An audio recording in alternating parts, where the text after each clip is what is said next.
It's hard to break. It's, as a matter of fact, you ain't going to do it. Open look, Boaz, he hits it! What a play called by Tom Izzo in that timeout. I was 7 years old watching a football game by myself, and I saw those winged helmets come out of the tunnel, and I was hooked at that point. Hayden, Chicago!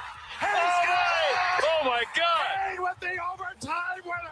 Jameer gets to the end zone. Touchdown, Detroit Lions. You can't cover that man one-on-one. You just can't do it. He drives, lobs to JD for a jam. You play real good, you start. You don't play as good, you work your way back in. It's the American way, except America has gotten soft. But that is the American way. That's the way it works. This is the 6-6 Kane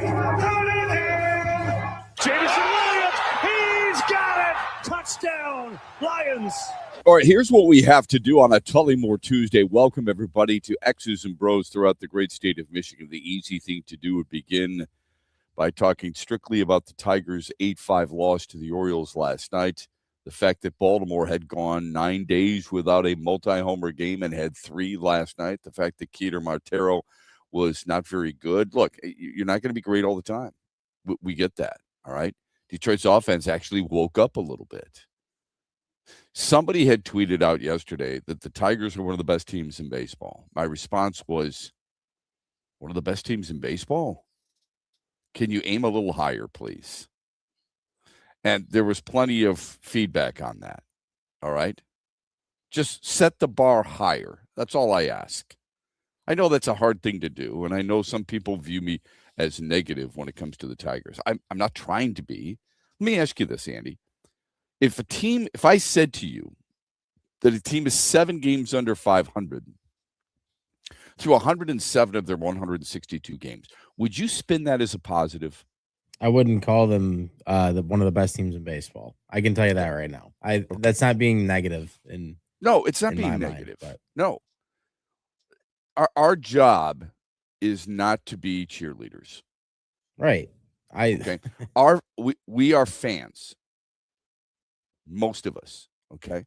You have to separate fandom from what you're viewing. I shouldn't have to tell you what you're seeing.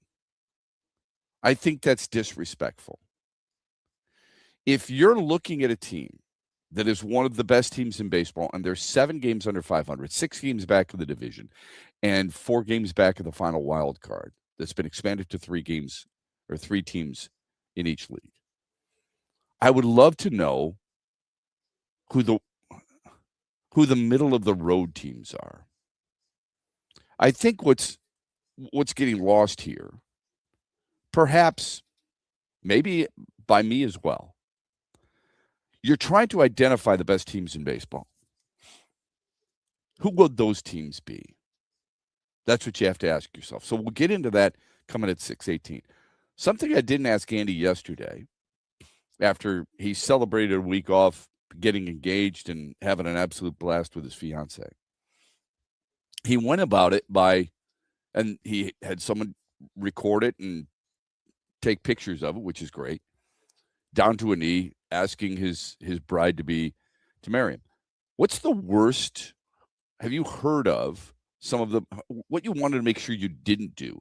What are some of the worst ways to propose? Well, I can already think of the first thing that popped into my head was this year. I don't know if you saw that one that was up at I don't know if it was Shanty Creek or it was one of the ski resorts up here. Someone did it in the winter. It's that one that has the famous sky bridge.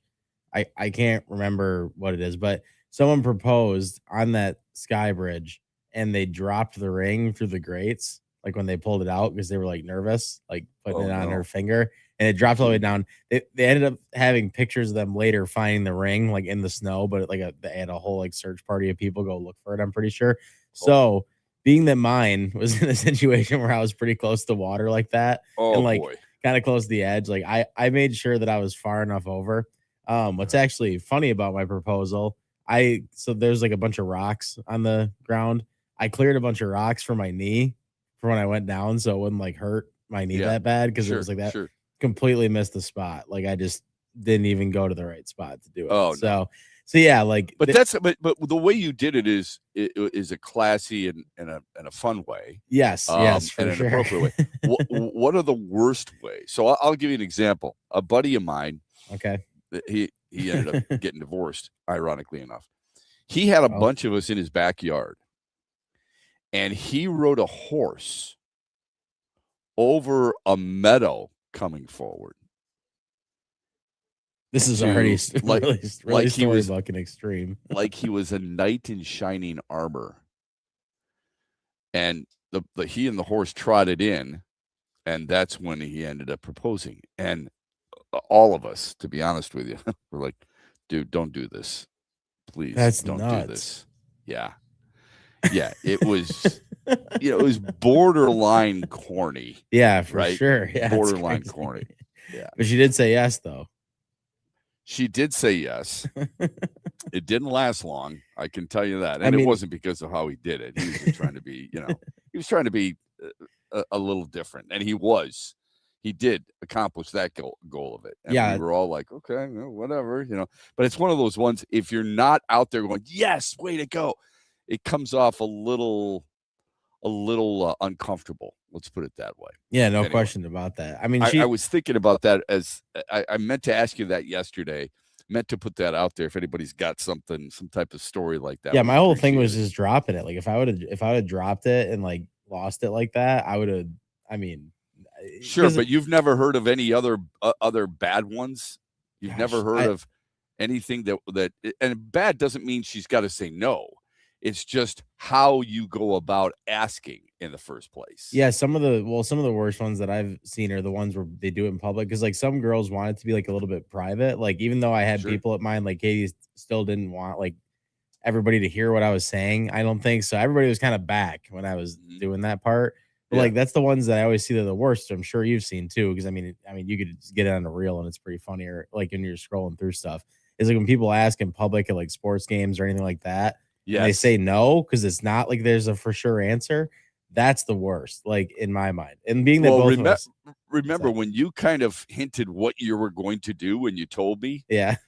I said, are you confident you're going to get a yes in return? Because, to quote a Seinfeld line, that's a pretty big matzo ball you're putting up. Yeah, no doubt about it. I had a couple of people be like, oh, you're pretty confident about it. I was like, yeah, I wouldn't be asking if I wasn't confident about it, to be honest. Yeah. But some people I would hope anybody would be, right? Right. Even like you bring up, the guys at the ballpark. I've seen videos of that. And it's one of those. Have you ever seen a movie where that it's an uncomfortable scene? Oh, yeah, for sure. Watching some of those guys do that and her saying no is uncomfortable. I want to stop the video. Yeah, no question about it. You know what I'm saying?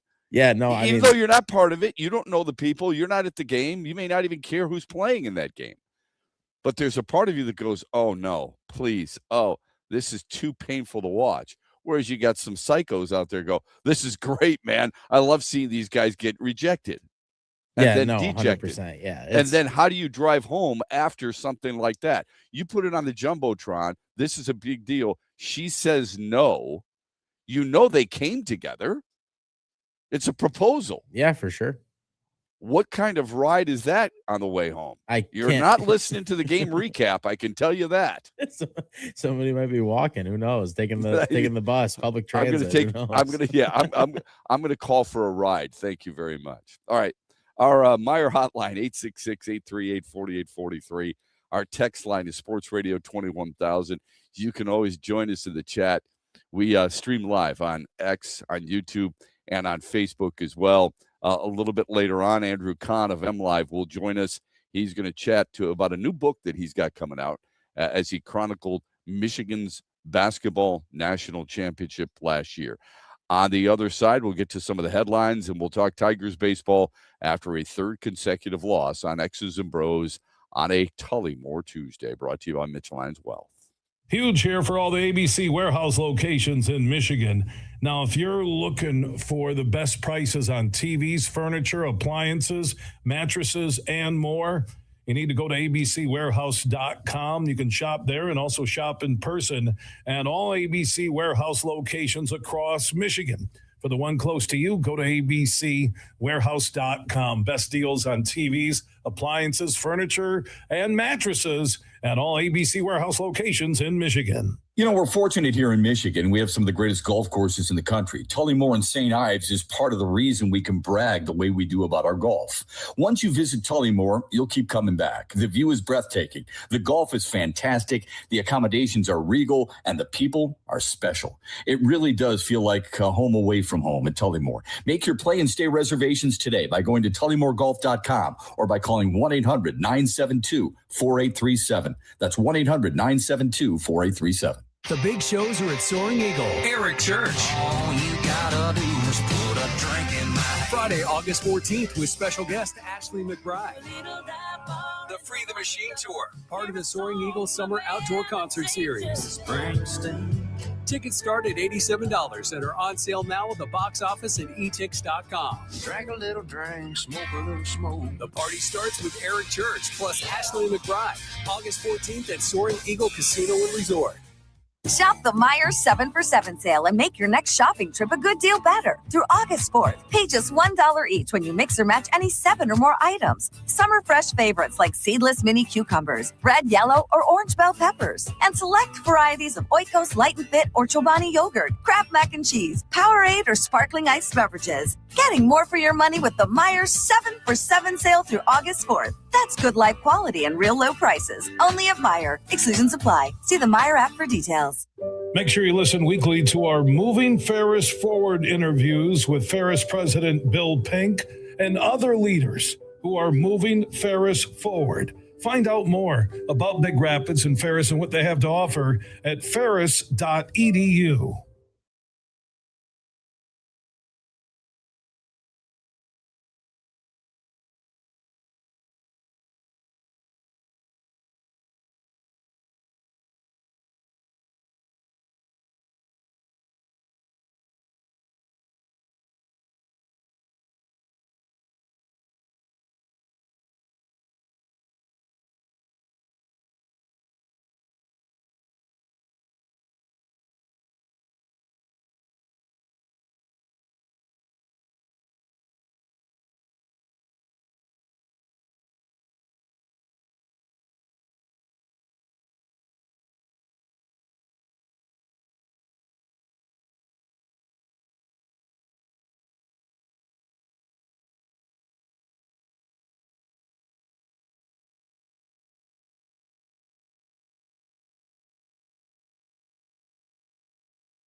the hour. Welcome back.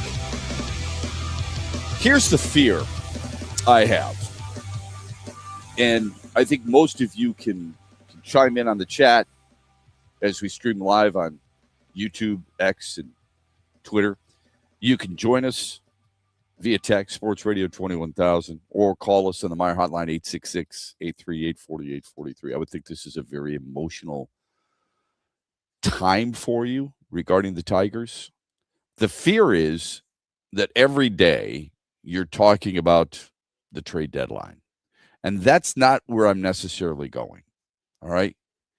Because A, you just don't know. B, it's not complete yet.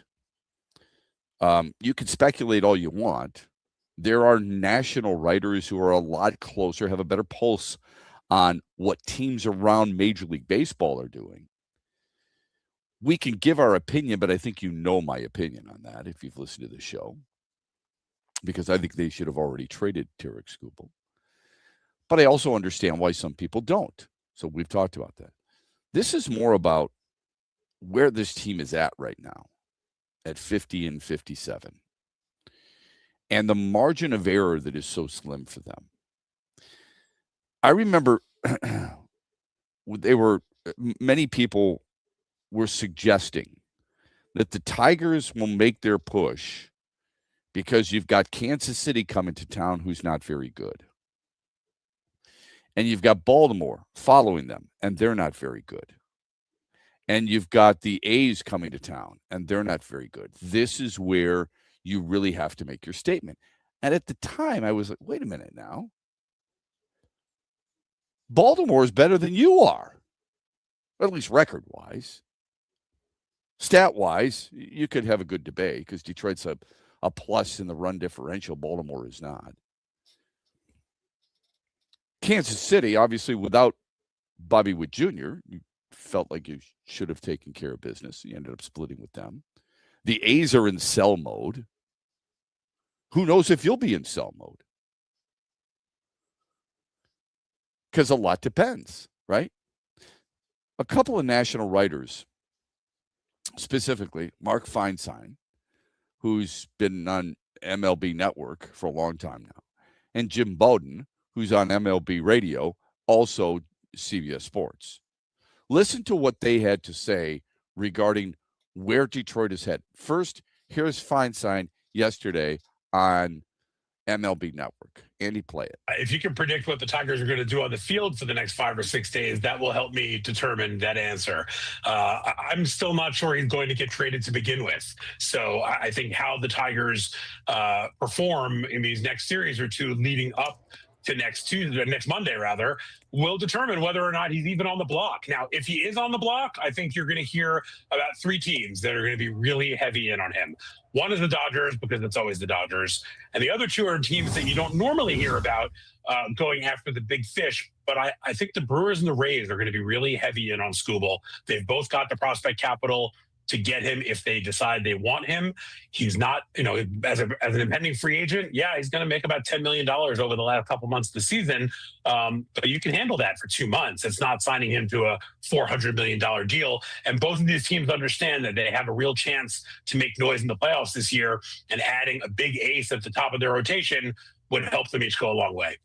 Yeah, it sure would. And that's well said. I think a lot of people feel like it's those 3 teams in the mix. Tampa primarily. Look, Tampa's got 62 wins, more than anybody else in the American League, and it's really not close. Well, 2 more than the Yankees. They know the Yankees are going to buy.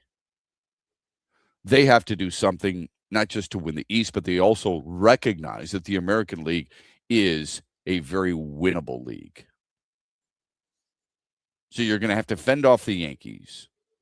You're not too worried in general about the White Sox, and it's not like they're going to be a big buyer anyway. They've got a young core. They're ahead of schedule. And then you've got Texas, Houston. Houston has come out and said their general manager in last year of his deal has said, we're going to buy, or we're going to add. They don't use the word buy.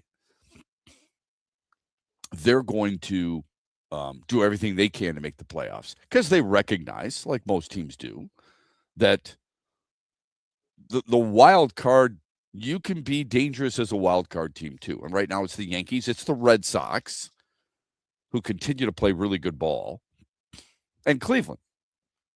Minnesota's a game back. We don't pay any attention to this.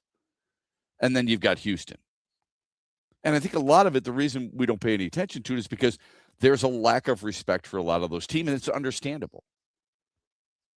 How are you respecting, a team like Boston as much as you respect the run that they've gone on recently from mid-June till now? The lack of respect comes from the fact that they had fired their manager and they were ready to open the floodgates and just tell everybody we're selling. How do you respect a Houston team that many people feel like has one or two players that going into the season, their best pitcher was traded and their second best pitcher has been hurt, Hunter Brown? Or a Cleveland team that doesn't spend money. Remember this. You've got to aim your angst. You got to figure out where you're going to aim your angst about the Tigers. You wanted them to spend. Like, I get people constantly on social media, Chris Ilitch has got to sell the team. Okay. That's your belief. That's fine. You wanted him to sell, or you wanted him to spend money. The 10th highest payroll in baseball going into the season. He spent. Now, $32 million of it was a little bit of a wanky way to go about spending, because you took your best pitcher, in his words, to court, to arbitration, and lost. But you did spend on a premier left-handed starter who usually eats pretty good innings and has won a championship before. You brought a guy back most Tiger fans wanted back. You brought back a second baseman who many of you said is an on-base machine. And how's it worked out? It's not over yet. I always preface this because there are so many people who feel like it's a negative take all the time. And Gleyber Torres came in as a pinch hitter last night and struck out. And it's been tough. It's been tough for him lately, hasn't it? Not been great coming back. That's for sure. I thought about it. No, I mean, there was his first game was right. His first game was really good, and we happened to, on occasion, we jumped the gun a little bit. I mean, the way how Yuli's been playing, and some of the other guys they got. Would anybody be upset if they traded him at the deadline right now? I don't know how you. Get? I think you'd be crazy not to. Absolutely crazy not to. Okay, he's not coming back here next year. You've got too many prospects. It's funny how at the beginning of the regime they wanted to make sure nobody was blocking them, right? That was always not their words, but that was the talk. Yeah. So that's part of the reason that although they did make a significant offer to Alex Bregman, you got to be careful, right? Because you've got Max Anderson in your system. You got Bryce Rayner in your system, and Bryce Rayner talked to Andy McDonald a couple of weeks back. You've got certain players who you feel are going to be significant pieces moving forward. The future of your franchise were those significant pieces. And most people were, hey, you know what? If we don't re-sign Gleyber Torres, we're okay with that. That opens up an opportunity for somebody like a How You Lead. Well, Gleyber Torres, you could get something for him now. If you could get some type of minor league high-end pitcher, mid-end pitcher, a top 150 prospect, you would do that for sure, because he's not coming back. Whatever. The point is, where is the angst with this team right now? Is it in the manager? Is it the players? Is it ownership? Is it president of baseball ops? That's what we're asking. And a 3-game slide that has left them 7 games under 500, 6 games back in the division, 4 games out in the wild card. This is X's and Bros on a Tullamore Tuesday. We're brought to you this hour by Mitch Lyons Wealth. Shop the Meijer 7 for 7 sale and make your next shopping trip a good deal better. Through August 4th, pay just $1 each when you mix or match any 7 or more items. Summer fresh favorites like seedless mini cucumbers, red, yellow, or orange bell peppers, and select varieties of Oikos Light and Fit or Chobani yogurt, Kraft mac and cheese, Powerade, or sparkling iced beverages. Getting more for your money with the Meijer 7 for 7 sale through August 4th. That's good life quality and real low prices. Only at Meijer. Exclusions apply. See the Meijer app for details. Huge here for the Carmody brothers and all the Buffalo Wild Wings locations in Michigan. Hey, summer's in full swing. You can watch all the Tigers games at all Buffalo Wild Wings locations. Also, the football season will be here before you know it. Lions, Michigan, Michigan State, Central, Western, Eastern, Grand Valley, Ferris, Michigan Tech, Saginaw Valley State, Northwood, and more on all the TVs all season long and all Buffalo Wild Wings in Michigan. Get ready for the hottest Saturdays of the summer at Soaring Eagle Casino and Resort. Now through August, we're dropping over $1 million in free play. Every hour from 11 a.m. to 11 p.m., 10 winners score $600 in free play. $1 Million Summer is back, so don't miss your shot at big summer wins. Only at Soaring Eagle Casino and Resort. Huge here for Van Andel Institute Purple Community. Now, they're a grassroots fundraising network powered by the volunteers who support VAI's mission to improve health now and in the future. Learn more at purplecommunity.org.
35 after the hour. Welcome back. Yesterday, friend of the program, friend of the afternoon show, primarily, had tweeted out, this has been one of the best teams in baseball. And it was confusing to me. The tweet exactly was, here's what frustrates me. This Tigers team is one of the best in baseball. They've survived a brutal May and are still right in the race. Just because you've survived a brutal May and just because you're still in the race doesn't mean you're one of the best teams in baseball.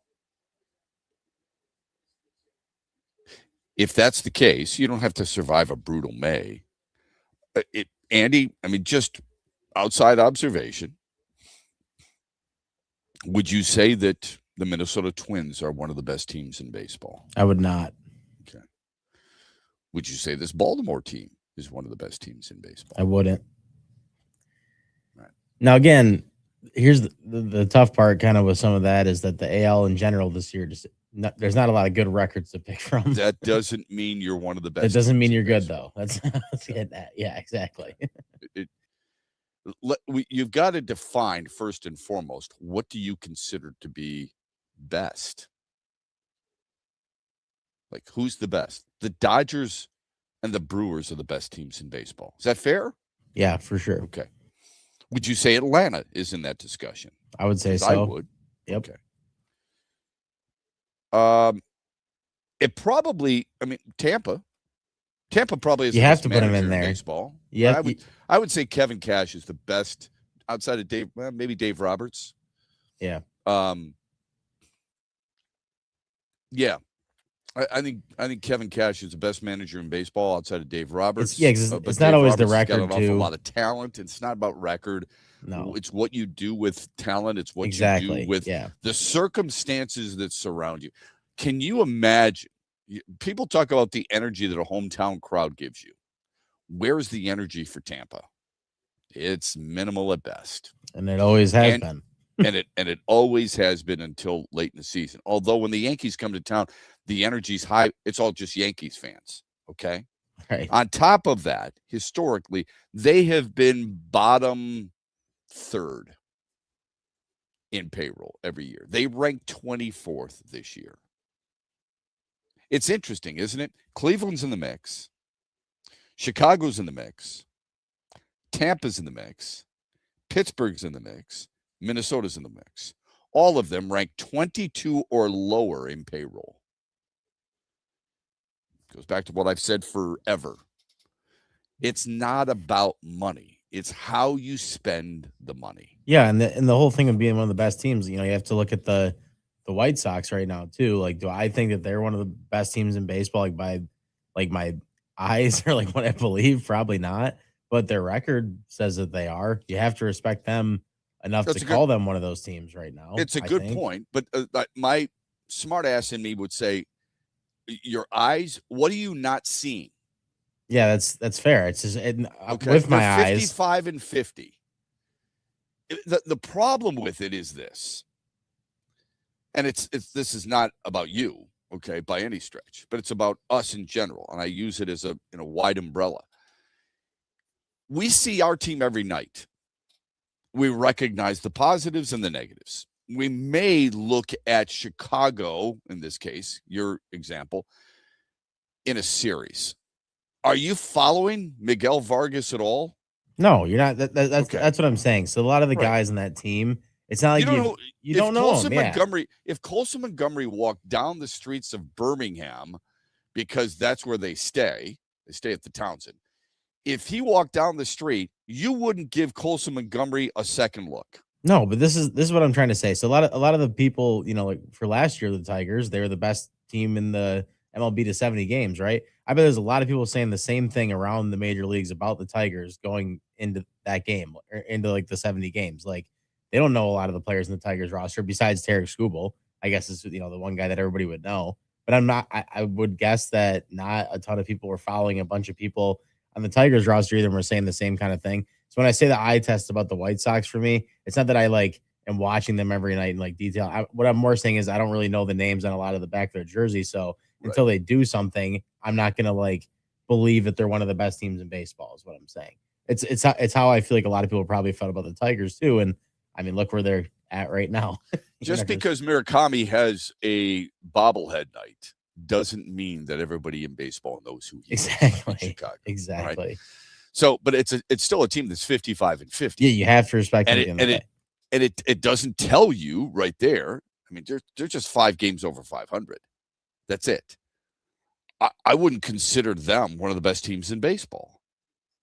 And that's with all due respect to, Chicago and what they've accomplished. They've done a hell of a job. If they were in the National League West, I'm not even sure they'd be 55-50. They'd be like 11 games back of first place. Stop with this is one of the best teams in baseball because they're still in the mix. It's ridiculous. My comment was one of the best teams in baseball, ? Set your bar higher, please. Here's some of the feedback. JP, team is awful. They have a bunch of 4A players. I wouldn't go that far, and that's not what I'm saying. Would you take Riley Green in left field? No question. Would you take Kevin McGonigal? Absolutely. Would you take Cole Keith? Maybe off your bench. Would you take Spencer Torkelson? Maybe off your bench. Would you take Dylan Dingler? 100%. Would you take Hao-Yu Lee? Maybe off your bench. He's got a 12-game hit streak. That's awesome. Hao-Yu Lee needs some more time, I think, before people would be able to say if they want him or not. But I'm not going to. Yeah, I'm not going to go so far and get wrapped up in 2 months, just like I wasn't going to get wrapped up in the first 2 months that he was here and he wasn't very good. Exactly. Okay, so I'm going to pump the brakes just a little bit if you don't mind. Shep, if the AL was as a whole wasn't such a dumpster fire, these glass half full people couldn't make this type of argument. Shep, we've been one of the best teams in baseball for 2 straight years now. It's an unbelievable comment, man. That to me is really confusing. I don't like. Oh man, that's tough. Now, in fairness, let's. I always try to look at the other person's. They were 12 games above 500 last year. Yeah. Okay. They blew a massive lead. Huge lead. I mean, they completely survived on what they had. Yeah. That to me doesn't mean you're one of the best teams in baseball. Okay. Their first half last year was really important, was it not? Yeah. They didn't have that, they wouldn't be in the playoffs. There's no right on about it. Okay. So that means the last 2 years, I mean, if you want to count this as a full year, and you really can't, it's not over yet. That's not fair. All right. But all we can go by is what the person who tweeted back at me has said. If you look at the last 2 years, they are 100 from last year through now. They are 137 and 132.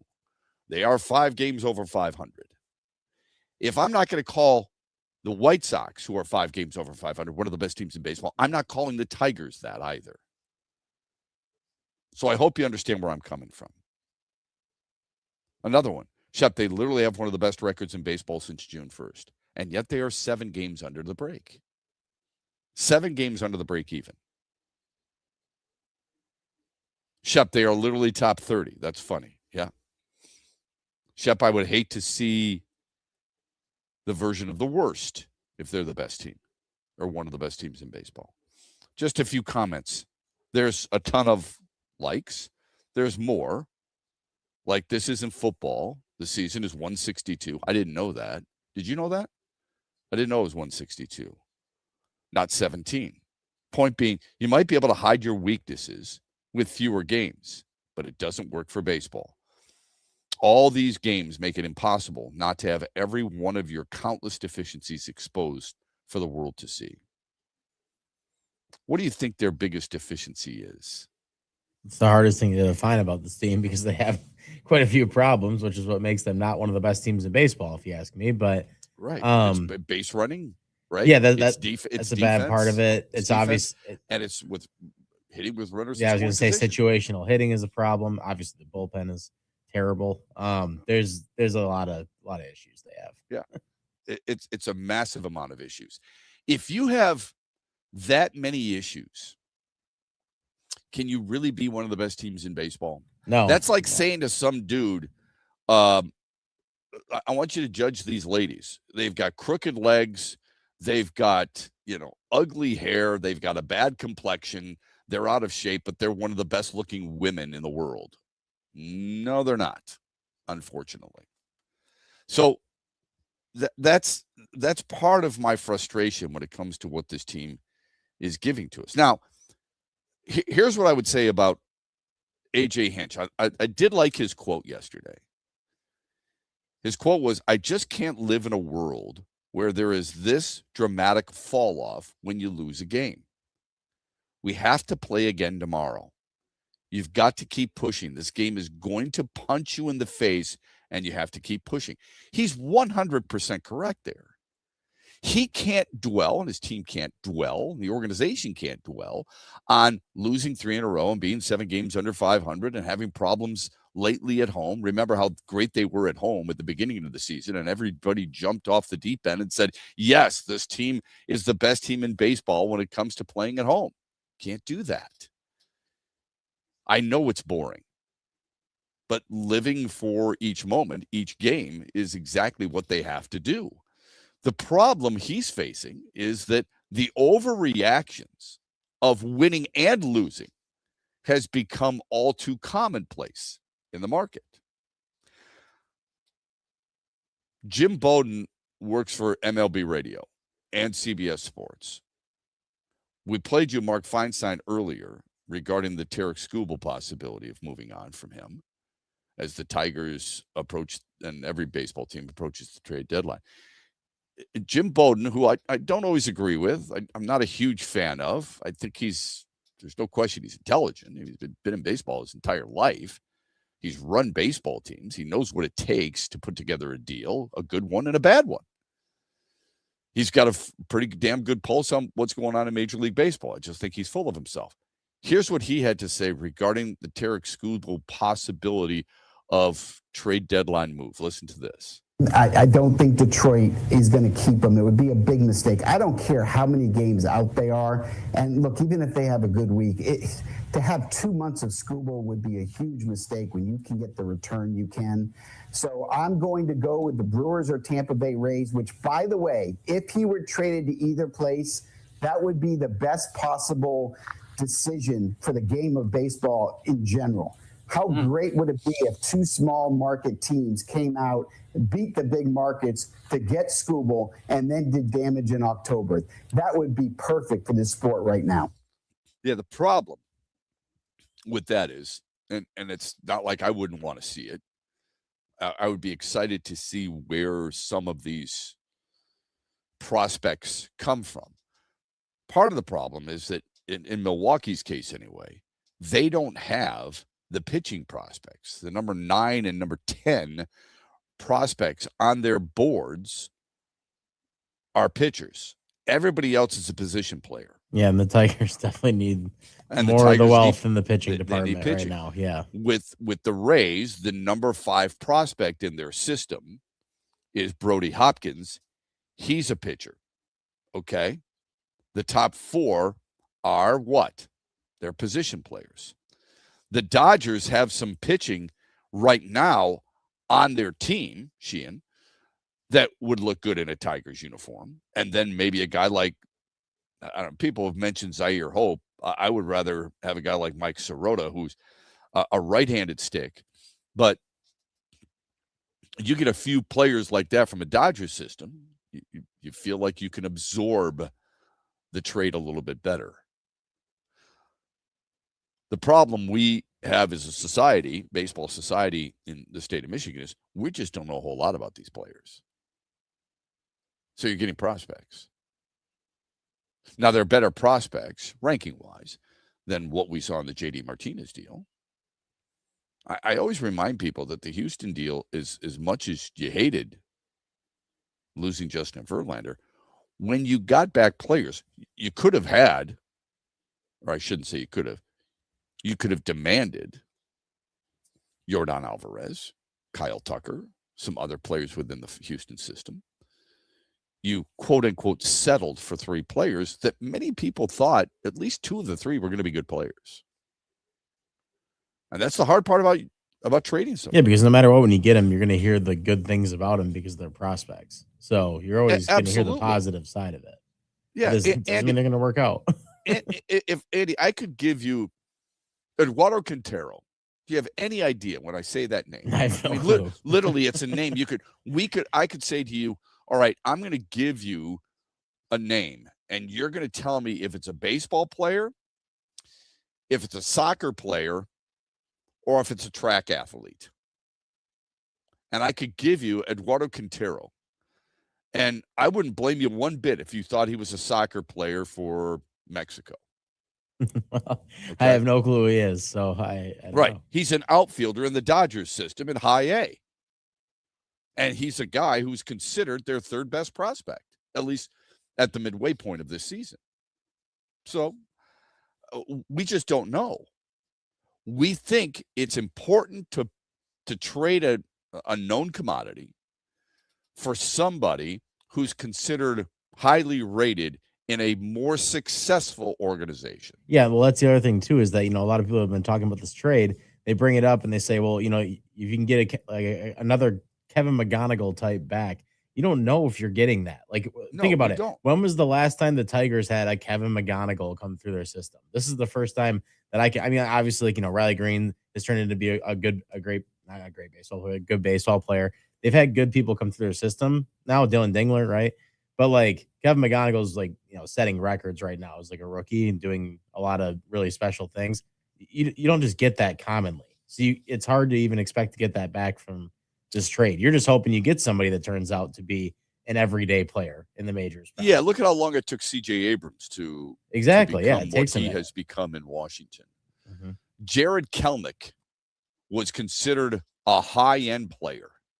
He was just DFA'd. So you don't know in baseball. It is an absolute crapshoot. I get all that. Here's what most of us can confidently say we do know. You're going to lose this player for a draft pick in the offseason because of what the player financially will demand. And historically, and this is a long sample size, historically, you have not been willing to broach that area of commitment financially. Not under this ownership. Our phone number on the Meyer Hotline, 866-838-4843. We've got some text for you, Sports Radio 21,000. You want to join us in the chat, feel free. You can follow us as we trend on YouTube, X, and on Facebook. We'll get to all that and more when we return for the second hour on a Tullymore Tuesday. This hour has been brought to you by Mitch Lyons Wealth. Huge here for the Michigan High School Athletic Association. You can stay up to date on the latest from Lansing 24/7 at MHSAA.com, at MHSAA on Twitter, and MHSAA on Facebook. The latest news, press releases, and stories connected to every high school in the state of Michigan, available for you 24/7 from the Michigan High School Athletic Association. Log on to MHSAA.com, at MHSAA on Twitter, and MHSAA on Facebook. And if you're looking for archive, boys and girls, high school sports, MHSAA.TV. That's MHSAA.TV. 24/7, everything you need to know about high school sports in Michigan. Log on to MHSAA.com. September 11th at Soaring Eagle, a hot night of soul. Somebody sexy, tell them hey. 3-time Grammy winner Neo and the Princess of Hip Hop, Keisha Cole. Tickets start at $53 and are on sale now at the Soaring Eagle box office or etix.com. Music that takes you there. Neo and Keisha, September 11th, part of the Soaring Eagle Summer Outdoor Concert Series. The stock market goes up and then it goes down. It's fine while you're saving for retirement, but as you get closer to retirement, it can cause stress. Mitch Lyons here, founder of Mitch Lyons Wealth. In my NFL days, this season could be a real roller coaster and a lot of fun, but roller coasters in retirement aren't as much fun. Do world events have you wondering if your retirement is safe? Will your money last even if the stock market were to take a dive? Have you had your retirement account stress tested to see what kind of risk you're actually taking? Let's not leave your retirement to chance. Hope is not a plan. Contact the pros at Mitch Lyons Wealth today and put us to work for you. Let's ensure your plan works even if the stock market doesn't. Text PLAN, P-L-A-N, to 844-867-8335. That's PLAN to 844-867-8335. MitchLyonsWealth.com, your best game plan to protect, grow, and win retirement. Investment advisory services are offered through MLW Advisory Services, LLC, DBA Mitch Lyons Wealth, a registered investment advisor. We go together. The Jonas Brothers. I'm a sucker for you. The Greetings from Your Hometown Encore. The Soaring Eagle Outdoor Concert Series. Special guests, Boys Like Girls. Tickets for the Jonas Brothers start at $67 and are on sale now at the box office and etix.com. Hang out with the Jonas Brothers and Boys Like Girls August 5th at Soaring Eagle Casino. SoaringEagleCasino.com. Coming up later today at 3 on The Huge Show on the Michigan Sports Network, I'll deliver huge opinions on everything you're talking about.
Second hour of the program. Welcome back on a Tullymore Tuesday. We're brought to you this hour by Meyer. Orioles use 3 homers and a 4-hit night from Jackson Holiday to take game 1 of the series against the Tigers 8-5. The big blow, that 2-run homer from Kobe Mayo. Your team just gets back into it, pulls to within 1, then 2 homers in the inning for the Orioles, a solo blast, and then the Mayo 2-run shot kind of put it out of reach. Baltimore had gone 9 straight games without a multi-homer game. Detroit's lost 3 in a row. They're 50-57. Cater Montero, who has been really good. This doesn't affect at least my opinion of him. I think he's a really good pitcher, but he lasted just 4 1/3, allowing 9 hits, 6 runs, and just 1 strikeout. Was not his night.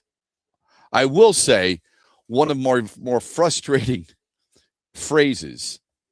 I talked about quite a few of them. One was, "It is what it is." That drives me nuts. At the end of the day, there's another one. I heard one last night. That's baseball.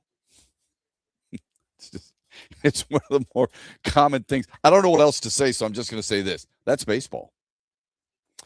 Tonight, Troy Melton throws against Dean Kramer. Kerry Carpenter has been placed on the 10-day IL, plantar fasciitis. Eduardo Valencia recalled after hitting a grand slam Sunday, his 17th homer in Toledo. Lions training camp opens tomorrow with their first practice. Veterans report today. They have added veteran linebacker Troy Reeder to their roster. 31-year-old spent the last 7 years with the Rams. He had 38 starts. He's primarily a special teams guy.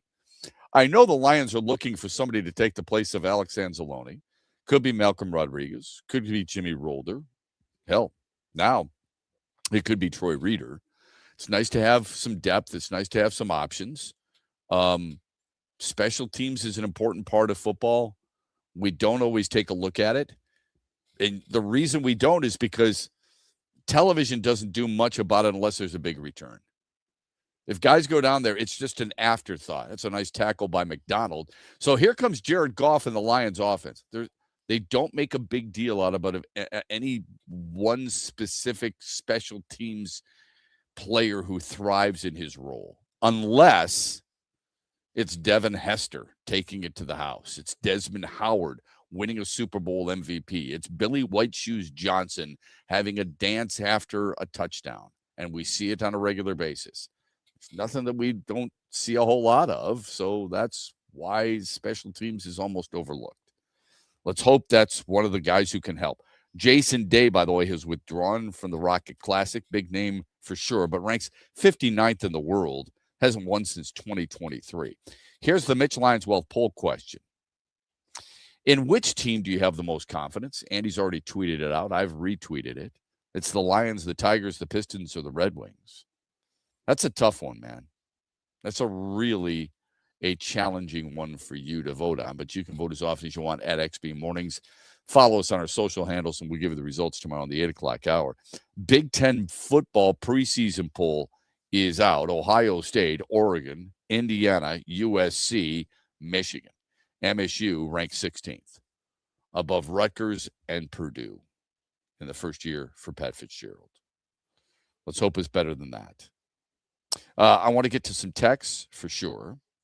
I would just, we talked just before the break about the trade deadline that is quickly approaching. 6 more days that you have to deal with this. Although maybe on August 4th, many people will talk about why they didn't do this, that, or the other thing. That's a possibility too, But if you look back at the trade deadline last year, try not to twitch too much when you do this. I was going to say a lot of people were probably trying to forget that one. But here's what they did. They acquired Chris Paddock from the Twins. Just say thumbs up or thumbs down when I say this, please. Chris Paddock from the Twins. Thumbs down. I didn't. Yeah, I'll answer that. Thumbs down. Randy Dobnik from the Twins. Thumbs down. Rafael Montero from the Braves. Thumbs down. Yeah, you forgot about that. Yeah, oh my goodness. Paul Sewald from the Guardians. Yep, thumbs down. I remember I was listening last year, and I remember, well, don't forget, we got Paul Sewald coming back. I went, what? I openly said while driving, what? Paul Sewald? Cody Hoyer from the Rangers. Thumbs down. Yeah. Charlie Morton from the Orioles. Unk. Thumbs down. Kyle Finnegan from the Nationals. He was good for them last year. Yep. I mean, his ERA is not that bad this year still, but it doesn't feel like it's actually what his ERA is. I agree. All that. That was the haul last year. We have to deal with pitching. They got 7 pitchers. All were right-handers. That doesn't matter. You wanted them to upgrade their pitching because they lost some pitchers, Jackson Jobe, for example, and their bullpen wasn't very good. What did you get? That's what you got. So maybe we should be careful, a little careful of what we wish for. All right? I think the biggest frustration I have right now, you read all these articles, and Andy and I read a ton of them every single day. The buyer or the seller is one thing. Most people would love to be in a position where their team is a buyer. Who are those teams? Braves, Cubs, Dodgers, Brewers, Yankees, Phillies, Rays, for sure, right? Maybe you want to be a likely buyer. You're just not sure yet. Like, would the Pirates buy? That's a good question. Yeah, that's when they're probably trying to figure out. Yeah, I'd imagine. Yeah, it's kind of fun for them right now. Don't you think? Yeah, it's for sure. No question about it. I do like seeing this. In case people are wondering, the Pittsburgh Pirates are 3 games above the break even. Okay. They're 3rd place in their division, but in the wild card, they are tied with Arizona for the final wild card spot. That's really fun in a good sports town. Yeah, exactly. I don't know if they're going to be buyers. I don't know if the White Sox are going to be buyers. I don't know if the Guardians are going to be buyers. I would think the Red Sox would be after the way they've played recently. There's a huge question mark over Seattle that has gone downhill. So we're not sure. I think the frustrating thing is we're trying to figure it out. CBS Sports had a really good article the other day, and they broke it down into 4 categories. And one of the categories is good luck figuring it out. And they had 5 teams in that space: Baltimore, Miami, Minnesota, Washington, and Detroit. The frustrating thing for me, among the many things, is every time the Tigers are brought up, it's associated with one name, and you know the name, right? That's the tough issue that we're dealing with. Every single time you bring up the Tigers, it's Tarek Skubal. People are so sick of it. I mean, I can't imagine. But I've said this for 2 years, Andy. You weren't here a year ago. For 2 years, I said, this is going to get old for people. Because if you don't do something about it, every single day next year, this is 2025, 2026, I should say. I was saying in 2025. I said every single day, players are going to be asked about it. Manager is going to be asked about it. General manager is going to be asked about it. Every broadcast that comes to town, is this the last time we see Tarek Skubal? Every opposing broadcast is going to ask about it because they want to invite their audience to some of the knowledge that they're grasping. That's what they're doing. It's what broadcasters are supposed to do. What is the storyline? With all due respect, the storyline for the Tigers this year has been what? Kevin McGonigal, Dylan Dingler, and what's going on with Tarek Skubal. You and I both know it's deeper than that. Problem with the bullpen. When's Jackson Jobe coming back, and what can you expect? What's the problem with all the injuries with Baez and Meadows and before with Torres, right? Why is their bullpen so bad? All those are part of it. But from an outsider's point of view, there's 3 major storylines.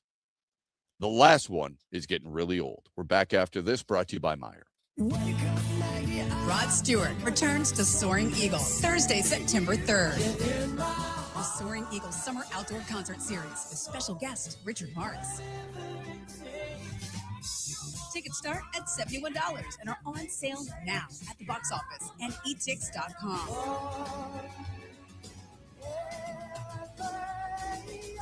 One last time, Rod Stewart with Richard Marx, September 3rd, SoaringEagleCasino.com. The stock market goes up and then it goes down. It's fine while you're saving for retirement, but as you get closer to retirement, it can cause stress. Mitch Lyons here, founder of Mitch Lyons Wealth. In my NFL days, this season could be a real roller coaster and a lot of fun, but roller coasters in retirement aren't as much fun. Do world events have you wondering if your retirement is safe? Will your money last even if the stock market were to take a dive? Have you had your retirement account stress tested to see what kind of risk you're actually taking? Let's not leave your retirement to chance. Hope is not a plan.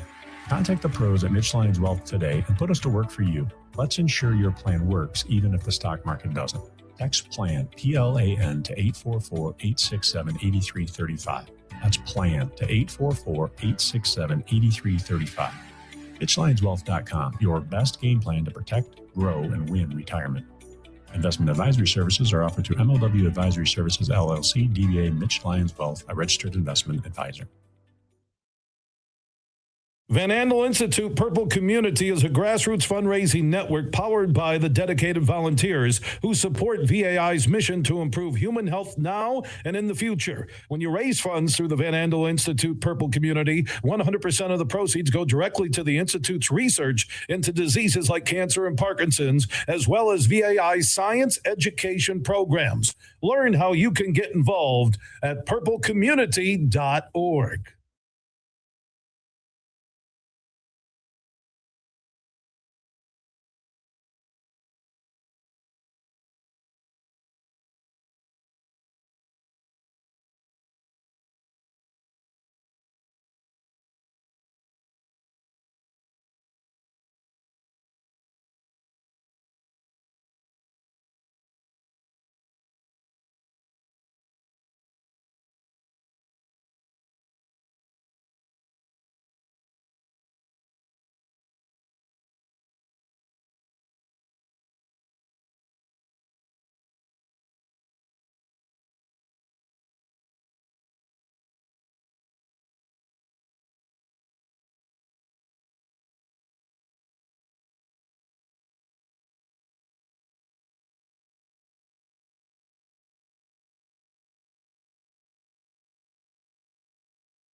Okay, back with you here on X's and Bros on a Tullymore Tuesday.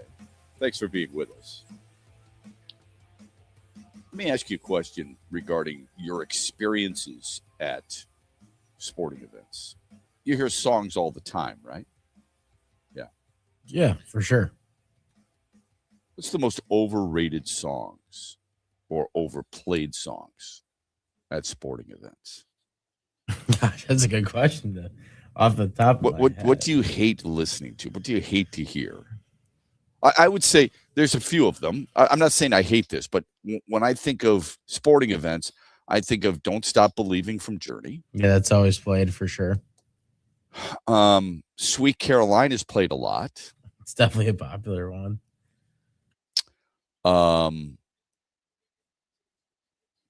The one that drives me nuts is the hand clap song. I don't know who sings it. It seems to be played everywhere. Do you know what I'm talking about? Yeah, the hand clap song? I think so, okay. yeah. Okay. Let me hear your hands clap, and everybody goes. Yep. Okay, with the horns. Yeah, I think that's sure. called the hand clap song. I'm not. I'm not always the. I don't know that. Honestly, I don't know the name of that either. I don't know the name of that one either. I mean, I'm trying to think of other ones that I just can't stand. Like, there's certain ones I don't mind that people do every time. Like, I guess like Mr. Brightside that Michigan does is pretty cool. I guess the other. That's a good one. I like how they all get into it like that. It's cool to. In college football, I think it's cool when they get it going like that at the end of a quarter or something, so people have something to look forward to every game. Mm-hmm. It's fun. But Welcome to the Jungle. Yep, that's a good one for sure. Oh, Notre Dame, they always play. I can't stand it. That what is that on third downs? Crazy Train. They always play this every single third down. And I watching. Why would they play Crazy by Ozzy? Right? Yeah. Okay. They play that every single third down, and for some reason it drives me nuts. How are you on the Seven Nation Army, by the way? That's I mean, I don't know. It's kind of. I think you'd be more creative. I don't dislike it, but yeah. This one gets played a lot at basketball games after a home team win. All we do is win. Yep, that's another one too. Every time. Yeah. Does that all right? So I've taken a shot at a few songs that I don't necessarily have on my iPad, okay, or that I don't have in my Spotify. I'm not working out listening to that. I'm not playing golf listening to any of those. Let me give you one that I do listen to, and I could understand why it gets a little old. Thunderstruck by AC/DC. That's a popular one for sure. Yeah, it's a popular one. So that's more of a popular drinking game from my Oh, is experience. it? How is that? Thunderstruck. What's the rules there? Give me the rules to that. Well, every time they say Thunderstruck in the what is it? Thunder. Every time they say Thunder, you have to someone else has to start drinking until the next time they say Thunder. And then when they get to You've Been Thunderstruck, that person has to finish their beer. The beginning of the song. That was always a popular one when I was in college, for sure. I got you. How about Quarter Bounce? Was that a popular one for you? No, I don't think so. I need to hear about it. That must be an old one. Well, you just take a shot glass. Some people take a regular sized glass or a coffee mug, whatever, and you bounce a quarter. If I bounce the quarter into the glass, I point to whoever drinks. That's a good one. We used to at Western Michigan. I obviously went to CMU, but I had some really good friends at Western. We always played beer hockey. You ever do that? Same. Yeah. No, I have not. Tell me what's the beer hockey? Beer hockey is like, okay, so you have a bunch of people, you like kind of standing in a circle around like probably a counter or something. I'd imagine you'd be in college at that point. And you basically have a beer bottle. You have to have a bottle because it makes the right noise, and you have a quarter. That's what you said quarter reminded me of it. So you spin a quarter in the middle and you call somebody's name, and they flick it with their fingers like it's a hockey stick, basically. And you're trying to shoot it. Like everybody has their fingers on top of the bottle. And when the name's called, you defend your bottle with your hand, basically. And you try to flick the quarter at the bottle. If you hit it, the next time, the person's bottle you hit, the person who hit the bottle, they spin the quarter. And if the whole time it's spinning, they have to drink. If you stop the quarter on the top while it's spinning, they have to finish the whole drink. So what's the point of holding on to the bottle, though? It's got to hit your bottle? Yeah, so like you have your two fingers on top of the bottle the whole time. I say Matt, right? While the quarter's spinning, you have to like aim at anybody's bottle in the circle, and you have to try to hit the quarter into their bottle. So if you hear like the ting, that the noise that it would make, you basically scored a goal. That person has to drink So you get the quarterback, you spin it. The whole time that it's spinning, that person's bottle that you hit, they have to drink the. Yeah, it's a tough one. It can get that is a really. I learned that at Western Michigan, so that was the that doesn't surprise me. That doesn't surprise me at all, considering the history between those two schools. Yeah, for sure. It's ironic because a lot of my best friends from grade school and high school went to Western. I was trying to think so any we songs would go visit them. they played at those games that I couldn't stand, but I don't think there's anything that was consistent that really bugged me at either one of those. But yeah, it's a good place to go and enjoy yourself. Let's put it that way. Yeah, no question about that. We respect the hell out of that. I was just thinking about that the other day because I don't know all the songs. I don't know all the names of songs. Like Bush sing Machine Head. Have you heard that? That is very popular at sporting events as well. Heard it. I think I saw an article on this not too long ago about the number one overplayed song. And have you heard Hey Baby? It's by DJ Odsy. I don't think so. Check that out. Yeah, That's supposedly the number one overplayed song. At sporting events, specifically?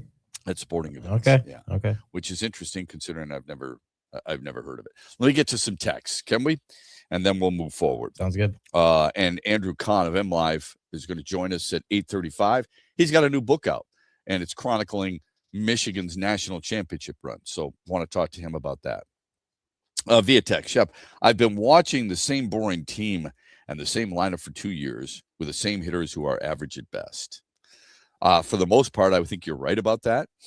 McGonical's obviously fresh. Dylan Dingler is fresh. Now, Andy brought up earlier in the show about, certain players on this team and how much they're liked and respected and how many other people may know about them. Remember, Dylan Dingler was a second-round pick, and he was a center fielder at Ohio State. He started as a center fielder. He later became a catcher, and the Tigers drafted him as a catcher. I don't think there's too many people who thought he would be this good outside of the organization. Okay? But he's been incredible. Another great throw to catch. I think it was Jackson Holliday last night. So really impressed with Dylan Dingler. I don't think you could ask a whole lot more of him. I don't think you could ask a whole lot more of Kevin McGonigal, to be honest with you. Now, I would say there are certain times where balls will eat him up a little bit. I don't think he's an everyday shortstop. I think he's got a better position in him. I don't know if it's third base or second base. It's probably third base. I think the future shortstop of this franchise is probably Bryce Rayner. I hope he gets healthy or hope he stays healthy, I should say, and elevates quickly through the system. Yeah, people have been definitely like what they've been seeing from him this year so far. Yeah, but it's at the minor league level. So I take it all with a grain of salt. You have to. I mean, you're doing what you're supposed to do. It doesn't convince me one way or the other. All right? It's great that he's good in Grand Rapids. It's great that he plays well in Erie eventually, and eventually, hopefully, Toledo, or maybe he even skips Toledo, like Kevin McGonigal did for the most part. That would be fantastic. We've got to be careful in all of sports to not get too caught up in certain players because of their success at the minor league level. And you don't need many examples. You really don't, because they're everywhere. Jace Young's a perfect example. Yeah. We've seen it time and time again. And if you go the other way, Ty Madden's a good example because his numbers at Toledo, not great, but at the major league level, much better.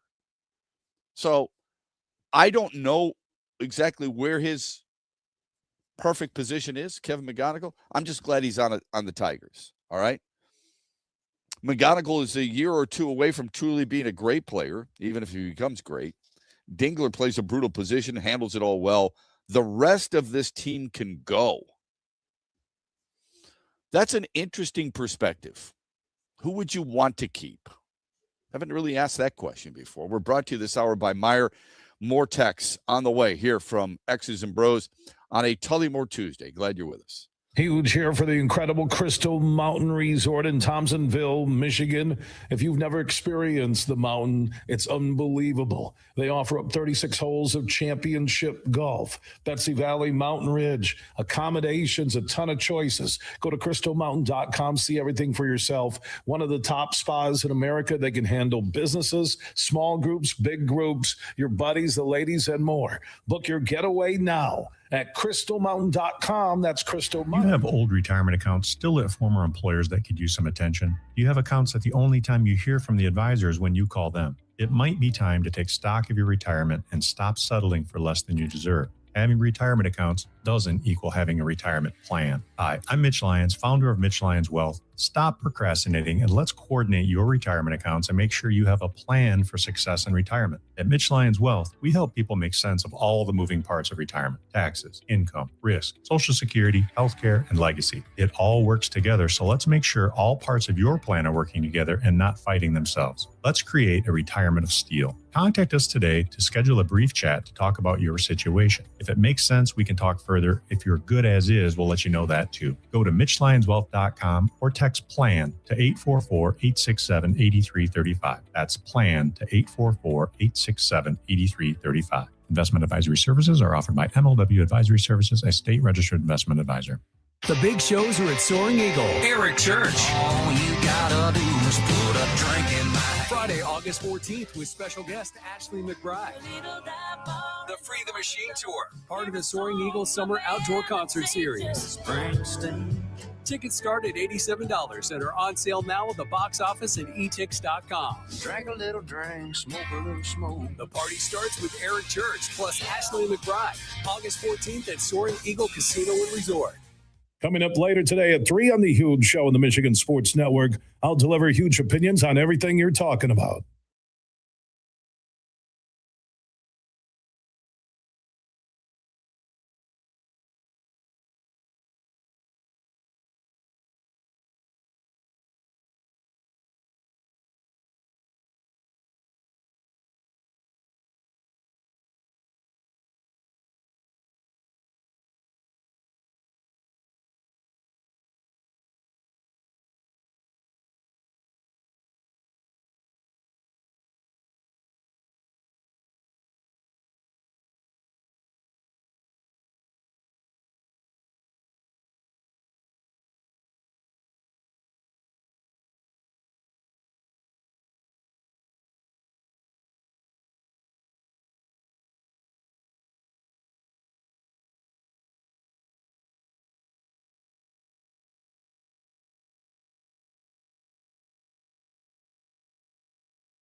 was talking with a friend of mine yesterday.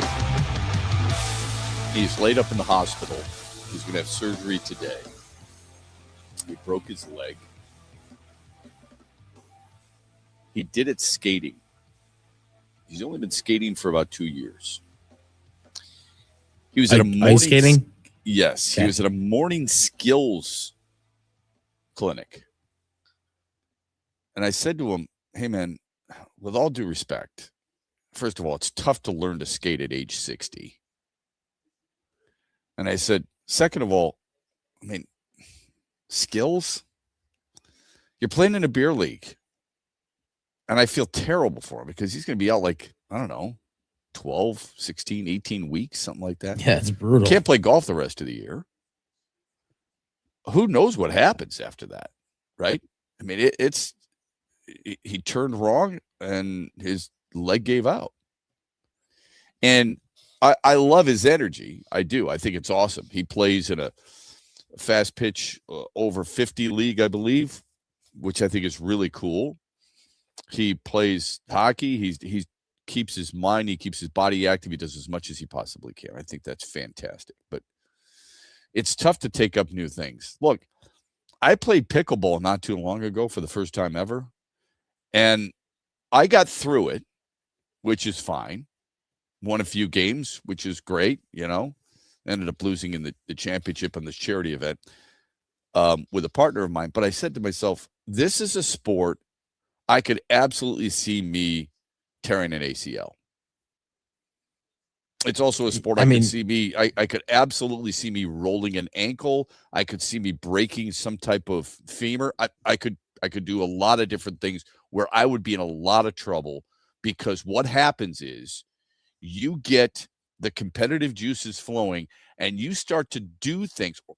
You start to try and do things that you used to be able to do that your body has no capability of doing now. That's the truth. Yeah. And like pickleball is one of those sports, if you play it hard enough, like you do slide around a lot and stuff in the court when you're running back and forth. So I get what you mean. You're constantly moving, right? And you're stretching.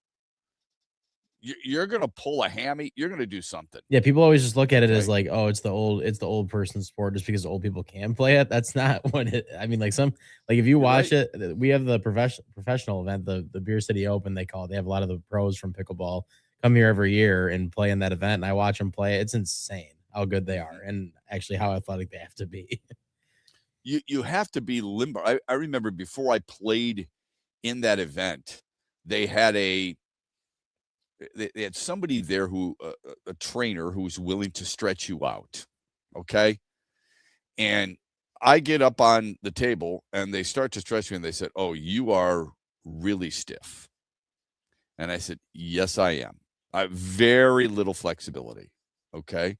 My whole goal is to be flexible enough where I can bring the club back and I can get through the ball. And I would like to drive it 240, 250 yards. Totally that would be ideal for me. I would love that. And they said it shows. So I get it. You have to understand who you are and what you're capable of, and maybe more importantly, what you're not capable of. When's the last time you had a deep, deep injury that put you out of commission for a while? Yeah, it's been a while since I've had something like that. I guess I'm trying to think of probably when I broke my arm playing football in grade school. I don't know. I haven't had a lot of really crazy injuries. I'm also not like I'm not the extreme sport guy either. Like, I play stuff like golf. I do play pickleball a decent amount. That is when you can get injured in. But I wouldn't say beer league hockey is extreme sports. No, but I look at extreme sports as snowboarding to a certain extent. Right. Yeah. Skateboarding, mountain biking, those kind of things. I feel like you hang get really gliding, things like that. Yeah, for sure. Anyway, feel really bad for my That's buddy. tough, man. Yeah, that's I would during the summer too. It's always like the worst time to get hurt. Obviously, his is going to extend well past that, but yeah, I can't imagine not being able to golf, man. Yeah, and then you got to walk around on that scooter with one leg up. Trust me, when I was hiking last week, and some of those hikes we did, thought about it. There's some challenging ones, man. There's a couple where it's like some of the stuff you're doing, it's just like, all right, let's just not get hurt right now. It's the one thing I really got to focus on. Yeah, and that's the goal. I mean, you get in the car and you're like, I survived. Let me get to some more texts. Shep, I feel like another GM or GMs in this team, or in this town, I should say, would have moved on from overrated average players and got players they really need and let other GMs figure out they got players back in a trade they thought were good. I think that's in reference maybe to Scott Harris, the president of baseball ops. Who on this team is worth having? I would just remind you, not every team in baseball has all-stars at every position. Okay? Not even the Dodgers have that. Like, can you name the Tampa starting unit? Yes, I said unit. Can you name it? Tampa's starting rotation? Well, no, Tampa's starting lineup. Oh, no, I definitely More couldn't tell you. I couldn't tell you every player in that lineup. I mean, like, everybody thinks like Junior Caminero, I think is like the first name that probably comes to mind. Right. I think most people do.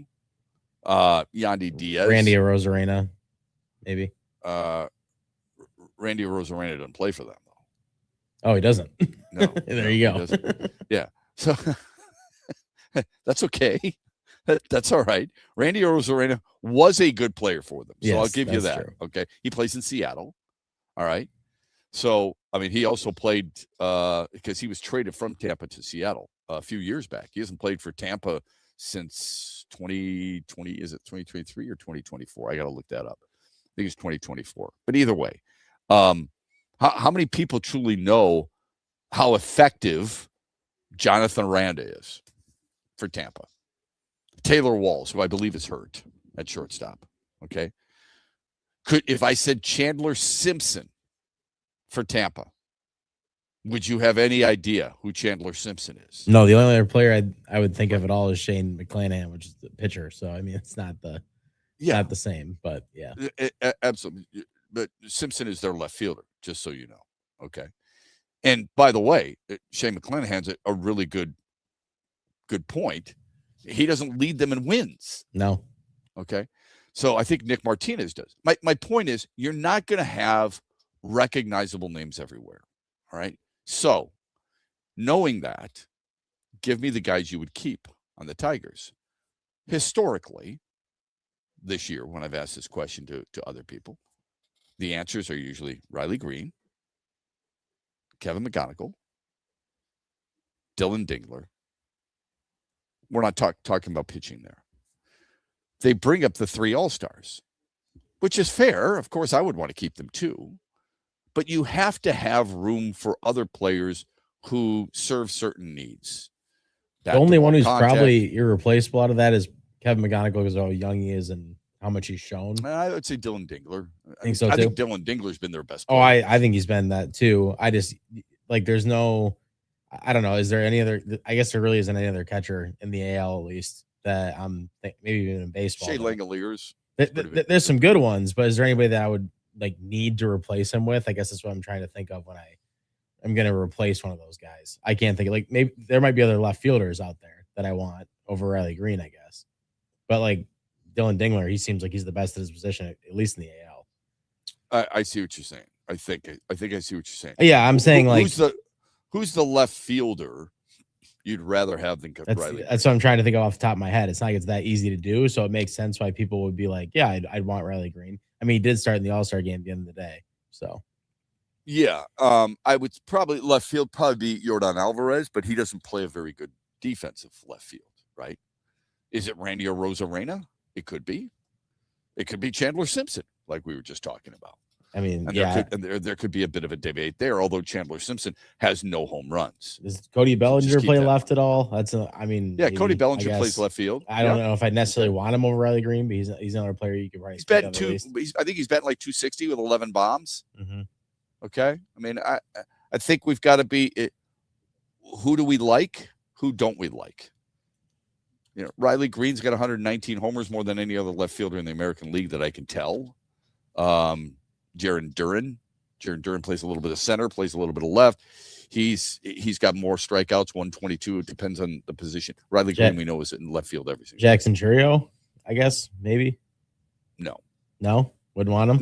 Not for me. I'm speaking from my standpoint. I'm just giving options that's that the some people National League. might say. That's the National League. I thought we were talking only American. That's fair. Yeah. Yeah. So anyway, that's what we're looking at. I think there's 3 guys. You've got to have more. On my team, I would take Cole Keith. It doesn't mean you're starting them every day, but I would take a guy like Cole Keith. My point is, there's a lot of players on this team who have roles, and that's not what really good teams are made up of, I don't believe. Shep, AJ can go. Is he the biggest problem? No, but the room and message needs to change. That's a good start until you can get rid of a lot of the deadweight players. I think you're going to hear more of that if they don't make the playoffs. And I think it's come to a point this year where more fans have been vocal about pulling certain pitchers, using other pitchers, Drew Summers the other day, even though I defended it, in certain situations. And then having a starting outfield last night, and it's okay as fans to question it. It depends on when you're questioning it, but I would hope you would question it at the beginning of the game, and I get it. But last night, I want you to think about it. You had, for this team, you had Matt Vierling in left, you had James Outman in center, and Zach McKinstry in right. Because Riley Green was the DH. That was your outfit. You want to get Riley Green off his feet? I respect the hell out of that. And I understand it. What's the alternative? Right? That's what you're trying to figure out. How are you going to... You can't say it any other way, but it sounds so disrespectful, and I don't mean it to sound that way. But a starting outfield with James Outman, Matt Vierling, and Zach McKinstry does not loom, at least on paper, does not loom to be a great opportunity for your team in a game. If you have one in your lineup, that's one thing. If you have 2, you're pushing it. All 3 of them in the outfield, Vierling's a good outfielder. Outman's a good outfielder as well. That's only half the battle, folks. That was your lineup last night. And quite honestly, McKinstry went 2 for 3 and had an RBI. And actually could have gone 3 for 3 because he hit one pretty hard. Anyway, I think that's maybe what the texter might be referring to when it comes to something like this. Shep loved Parker Meadows, but clear a roster spot and cut him. Availability is a must now. Had enough of waiting on him. Yeah, he hasn't played a lot of games the last 2 years. That's an issue. It's really unfortunate because he's a very good defensive player, and it's something that your team lacks. On the other hand, I completely understand where people are coming from. You played 12 games this year. You played only 58 games a year ago. 70 games in 2 years is not enough. Doesn't mean I would cut him. Okay? I mean, what are you cutting him for? To get who? To elevate who? To put who on your 40-man roster? That's the key. The key is, are you able to take somebody of greater value to put on that 40-man roster to take his place? Eventually, is what I'm saying. Shep, look at Trajan Langdon in this town. He's letting an average player at best, Duran, disrupt building this team correctly to advance farther. So Jalen Duran is a restricted free agent. What would you have him do? Mark Stein reported this the other day. League sources are telling that Jalen Duran is weighing an unappealing prospect of playing out the 2026-2027 season on a qualifying offer, and his late night intel is about to drop. So this will be a Tarek Skubal situation. Not that they're the same player equivalent to their teams. They're not. Tarek Skubal is much more important to his team than Jalen Duran is. No, but with what he's asking for money, with what Jalen Duran's thinking. Well, I was going to say, Jalen Duran is important to the Pistons. Exactly. You've just gotten rid of Isaiah Stewart. Yeah, they don't. I don't care what anybody says. You may love B-ball Paul. You may thrive when he comes into the game. You may buy a number 7 jersey. You don't want him playing 35 minutes a night. No, and with the offseason the Pistons have had, which a lot of people haven't been very satisfied with, if you don't have Jalen Duren on your team right now, I mean, you're definitely taking a step back. There's no question about that. Look, I say this all the time, and I think it's worth repeating. When players are young in their careers, they want the money. When players are older in their careers, they want the rings because they've accumulated all their wealth for the most part. I don't like LeBron James, but I want you to think about this. The Athletic put this out. At least 18 college basketball players are going to earn more than LeBron James next season. Let that resonate for just a moment. That is unreal, but it's true. He is chasing another ring. That's what he's trying to do. And again, I don't like him, but give him credit because he's an egomaniac. He's a controlling freak, but he wants to win again before he's done. That's why he signed in Philadelphia. You have seen Philadelphia, Cleveland was already there. The Knicks were already there. Boston might be there as well. I don't think it's Orlando. Who am I missing? Some people say Indiana. I don't buy that. Bypass you. Miami, now that they have Antetokounmpo, they've bypassed you because of what you've done. You've made like lateral moves, and other teams have elevated their roster and what many people would expect their win total. So obviously that's an issue. This is going to be a bigger issue moving forward, where everybody was asking players about Tarek Skubal's situation. That's what's going to happen with the Pistons. The amount of, I was going to use the word drama, maybe it works. The amount of drama that we're seeing in this town for almost every team is borderline distasteful. Dylan Larkin, drama, Red Wings. Skubal, drama, Tigers. Duren, drama, Pistons. It's not that I think doesn't anybody want to be here. Got a pretty good idea of why Dylan Larkin wants out. There are reports that, he doesn't feel wanted. Maybe it's strictly Yzerman. Maybe it's deeper than that. I'm having a hard time figuring out with Jalen Duren, and I don't know why you play this PR move. You are not going to be well liked after this. Yeah, it's an interesting way to go about it. You're about to make a lot of money in a town that really appreciates you, on a team that has a superstar, and that you feel is being managed properly with a really good basketball coach. Why would you take this tact? It's amazing to me. And players just don't learn. Representatives don't learn. So Tullymore Tuesday, we're brought to you by Meyer here on X's and Bros.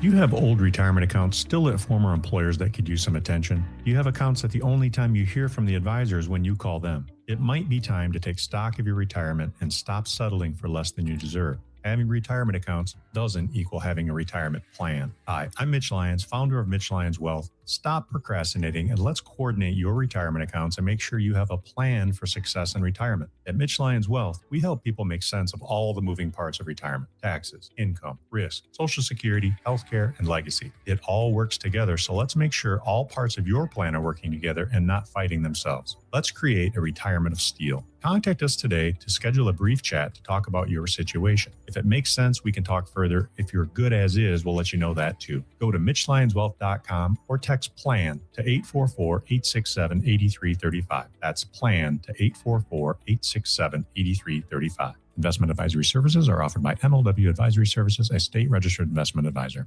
September 11th at Soaring Eagle, a hot night of soul. Somebody sexy, tell them hey. 3-time Grammy winner Neo and the princess of hip hop, Keisha Cole. Tickets start at $53 and are on sale now at the Soaring Eagle box office or etix.com. Music that takes you there. Neo and Keisha, September 11th, part of the Soaring Eagle Summer Outdoor Concert Series. Huge here for the Michigan High School Athletic Association. You can stay up to date on the latest from Lansing 24/7 at MHSAA.com, at MHSAA on Twitter, and MHSAA on Facebook. The latest news, press releases, and stories connected to every high school in the state of Michigan, available for you 24/7 from the Michigan High School Athletic Association. Log on to MHSAA.com, at MHSAA on Twitter, and MHSAA on Facebook. And if you're looking for archive boys and girls high school sports, MHSAA.TV. That's MHSAA.TV. 24/7, everything you need to know about high school sports in Michigan. Log on to MHSAA.com.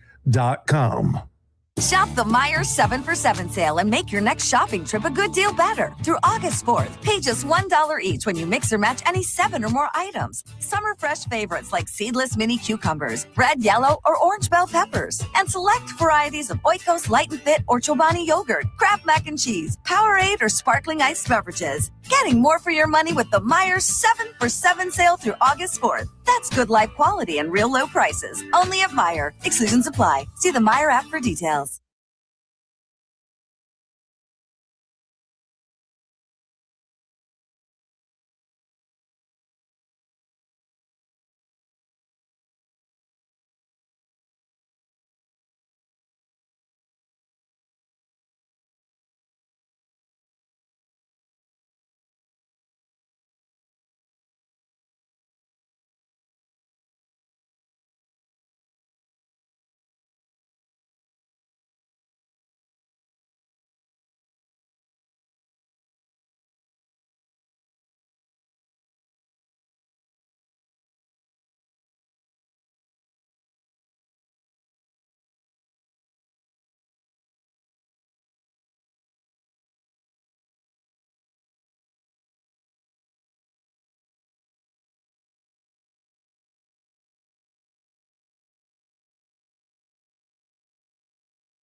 18 after, or no, sorry, top of the hour.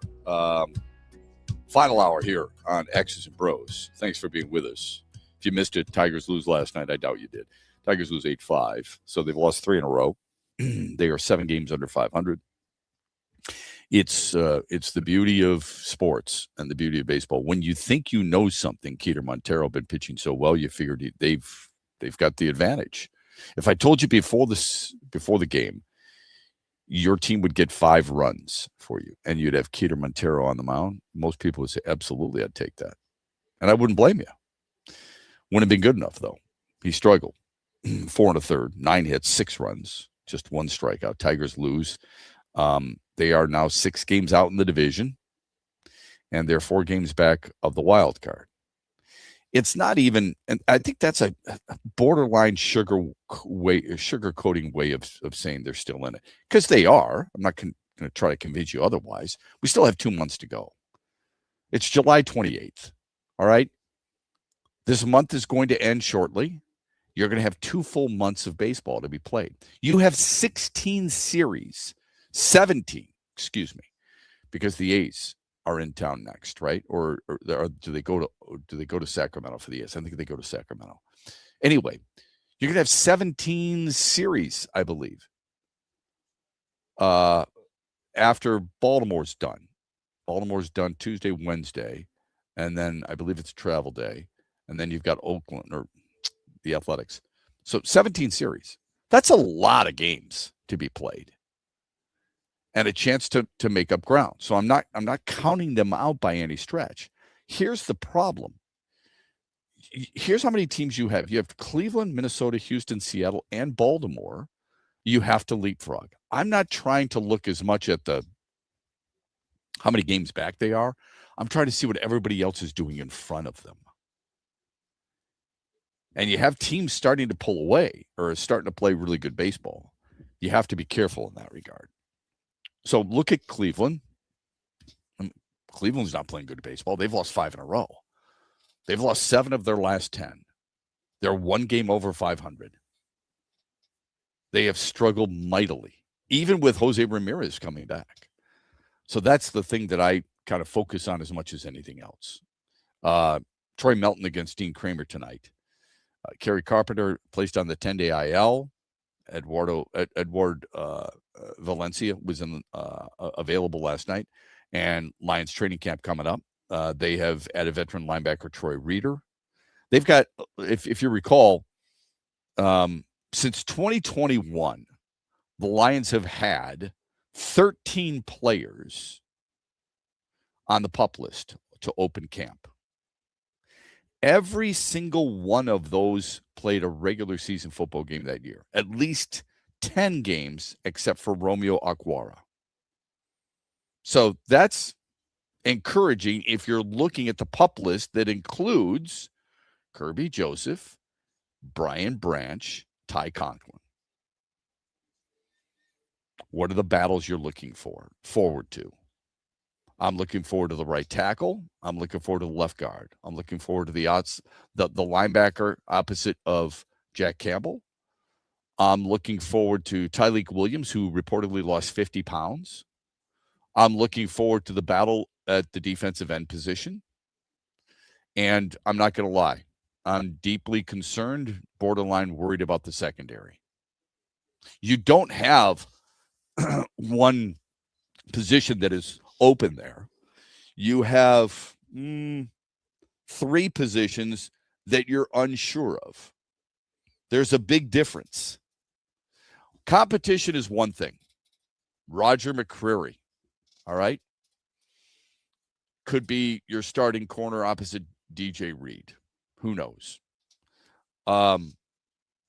Your safeties, or could be Rock Yassin, for example. Your safeties, don't know. You have 5 defensive backs if you're playing nickel. So 5 defensive backs. You're unsure of 4 of them. Dan Campbell would do this, spin it as a positive. We've got competition. We love competition. I don't mind competition as long as that competition is full throttle, two really good players going after it. Here, there are question marks. It's not competition, it's question marks. That scares the living hell out of me. There's competition at right tackle and left guard. There's competition at defensive end and linebacker. There's question marks in the backfield defensively. Who's going to win it? I don't know yet, but I'm super excited to find out. I am also a little surprised, or maybe I shouldn't be. I'm a little surprised. And by the way, our Mitch Lions Wealth poll question of the day, we ask one for you every single day. And which team do you have the most confidence? Lions, Tigers, Pistons, or Red Wings? We'll give you the results tomorrow in the 8 o'clock hour on Wednesday. I'm a little surprised at how some people on the four-letter network look at the division. We'll get to that at 8:18. That's coming up, okay? Before we do, quick question for you. We ask a lot of questions on this show. Do you believe in the phrase, you're either getting better or you're getting worse? Do you believe in that? Because we hear that quite a bit in sports. You're getting better, you're getting worse? If you're not getting better, you're getting worse. You're not getting better, you're getting worse. Yeah. Do you believe in that? I feel like there's some truth to that statement because if you're not moving forward, I mean, yeah, what are you doing? How would you associate that phrase with the Pistons? Because in Philadelphia, that's a good one. In Philadelphia, you know they're getting better. Oh yeah, no question. You say what you want about the age of LeBron James. You can talk about his ego all you want. That dude can still play. Now, no question about it. I question him. I think it's fair to question him too, as a teammate. But Kentavious Caldwell-Pope has been bought out by Memphis. He's going to join Philly. And I'm not saying he's a missing piece to the championship puzzle for the Philadelphia 76ers. Kentavious Caldwell-Pope called a lot of his games for Pistons on TV. 33, former first-round pick, 8th overall in 2013. He plays a certain role that will help his team. He gives you 20 minutes a game, and he's going to give you about 9 points per game. In his career, he's averaged 11. Nothing special there. Pistons at one point averaged actually 14.5. He's a guy who can shoot the three. He's going to take about 3.5 per game. He's going to get you about 1.5 per game. And he's going to make his free throws as well. And I know that doesn't seem like a big deal, but when you are an 83% lifetime free throw shooter, that helps down the stretch. And he will D up when he has to. He's a role player. They have formed a nice situation in Philly where they have gotten better. And it's not just because of Jaylen Brown. It's not just because of LeBron James. It won't be because of Kentavious Caldwell-Pope. It's because of overall. What Philly did by bringing in Jaylen Brown, think about this for a moment. LeBron James could have gone to Cleveland, could have gone to Miami, probably would have made more money. He went to Philly because he's got a chance to get a ring and because of the players with which he's going to play. And that's, I think, where some general managers, not all, some general managers like Steve Yzerman, for example, have missed. When you bring in high-end players, really good players, it makes it more appealing for other players who are trying to figure out which team they want to go to next. And perhaps the Wings, Pistons, maybe even the Tigers to a certain extent, have missed the boat in that regard. Our phone number on the Meyer hotline is 866-838-4843. When we come back, two prominent names on a prominent network picking an NFC North champion. It's not the Lions. It's a little bit surprising. We'll get to that when we come back. We're brought to you this hour by Soaring Eagle Casino and Resort.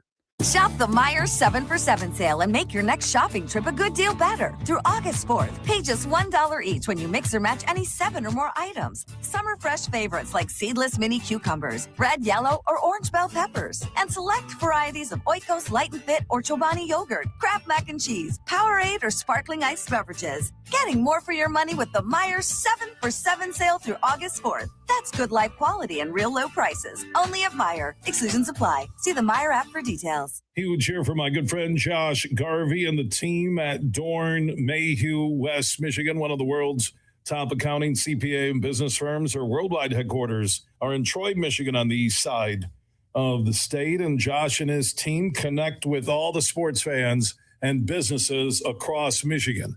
They bring you John Beeline on the Huge Show. They bring you Lomas Brown during the Lion season. They are a top shelf team when it comes to growth and understanding what their clients need.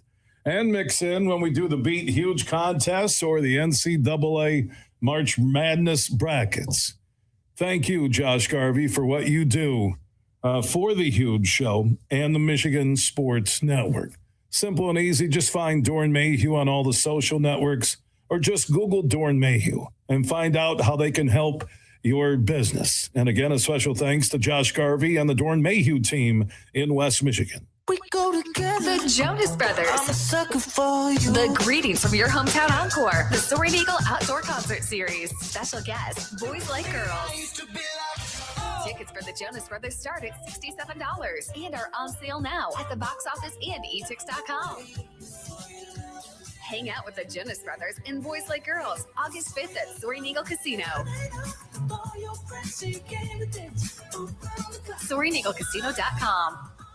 What's up, Michigan? You're listening to my good friend Shep. The Huge Show is coming up later today at 3, right here on the Michigan Sports Network.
It won't be long now that we are talking Lions on a regular basis. Pretty cool stuff. I think some people can't wait for that to happen at this point. Yeah, I think you're right about that. Why do you think that is? You think they're tired of the consistent baseball talk, or do you think they're tired of the I just think drama? I think the way the Tigers are playing is having something to do with it too. I think when they were playing good here, it was kind of getting people back into it, and a lot of people were hooked again. And then the way this weekend went was, I feel like the two losses to Kansas City, I've had a lot of people, like friends, say to me like that was it, they're done. Like that was kind of the stick in the sand of drawing the line. That was it. Yeah, I think what happens is we build up to a football season, and we are all super excited about it. I don't care where you are, even in Tennessee, they're fired up about it. Now, their energy might not last as long as ours. I think ours is going to last a long time, but I've been wrong over the last 3 years thinking this team was going to go to the Super Bowl. Or 2 years, I'm sorry. 3 years ago, I was stunned. 2 years ago, for sure. Last year, I definitely thought the same thing. I am less bullish on them this year because of the questions in the secondary. But if you told me their safeties were going to come back and they were going to perform at a high level like they have in the past, then I would say absolutely they would be a team that my expectations would be the NFC Championship game. Okay? And I think that's a fair expectation. It's not unrealistic. It's a fair expectation. If people in New Orleans think they're going to the Super Bowl, that's unrealistic. If people in Las Vegas think they're going to the Super Bowl, or Arizona, it's unrealistic. The Jets, unrealistic. The Browns, unrealistic. I think what we're expecting getting to the conference championship game is realistic. I'm a little surprised, considering what everybody takes into account: offense, defense, injuries, PUP list, schedule, which I think can be overrated, on how many people are siding with teams other than Detroit in the division. Not that everybody has to agree. Dan Orlovsky's well-respected, has always liked the Lions because of his tenure here, but he's always also liked the fact that he's good friends with Matthew Stafford, so he's going to pick the Rams in the NFC. What about the NFC North specifically? Here's what he had to say yesterday on ESPN. Green Bay. One, I think that the addition of Jonathan Gannon, who takes over for Jeff Hafley, obviously going to Miami to be the head coach. Jonathan Gannon, I think, is a fantastic defensive mind. So that, Micah's health, I think the secondary and some of the Cisse being a draft pick would help that secondary. I think this pass game last year was just as explosive as just about anybody. Maybe the Rams and the Patriots set in Seattle the explosive benchmark, but I thought it was phenomenal, even with some of the injuries that they dealt with. Tucker Kraft, their tight end, gets hurt. He's phenomenal. That guy that we see on our screen, Christian Watson's got to stay healthy. Golden's got to take a step forward with the loss of Romeo Doubs. Jacobs is the best back we don't talk about enough. So I just think it's a very good football team. I think the quarterback is an absolute stud. Head coach has got a lot of pressure on him. I think the world of him. There's question marks for some of those other teams in that division that I still don't feel as reliable. And I think that Green Bay is a little bit more proven. Okay. Look, I respect his opinion. I'm surprised he didn't mention the Lions when it came to the offensive side of the ball. That's all. That stuns me. They were third in passing yards per game a year ago. The Jordan Love stuff is what gets me for sure. Just what it's getting to you. I just don't understand it. I don't get where people see it from. Yeah. I'm not saying Detroit had the best offense. Okay. If you went to Pro Football Focus and you saw the teams that were most improved from 2024 to 2025, all right, then you would understand that Detroit wasn't. But that's because Detroit was so consistent. They didn't have a big gap to go from 1 year to the next in EPA per play, okay? I'm a little surprised at the amount of love he gives to Jordan Love. It's not and you got to be careful anytime you talk about this. And it's not just passing, but he's the one who brought up passing. For me, it's about scoring too. And if it's about scoring, Detroit is 5th in the league at scoring a year ago. But I am surprised at the Jordan Love affection. It's not that he's not a good player, because he is. I just don't think he's everything people have made him out to be. An absolute stud. That can be defined in a lot of different ways. Important to play in order for you to do that. His touchdown to interception ratio is really impressive. I think it was 23-6 a year ago.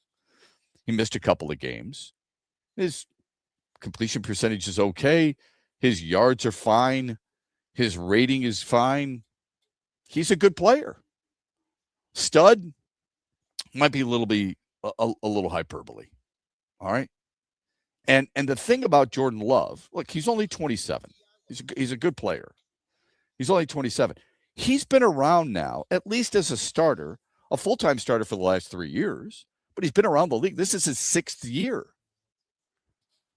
Here's what Chris Canty on the same show had to say about his favorite.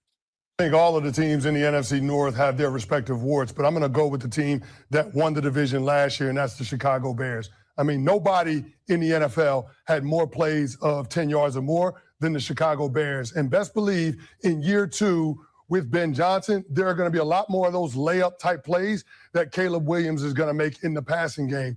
Defensively, I like what they did. They went out and they signed Kobe Bryant from the Seattle Seahawks. They drafted Dylan Theddeman out of Oregon. They're going to build that defense back to front. We've seen a lot of teams have success with doing it that way.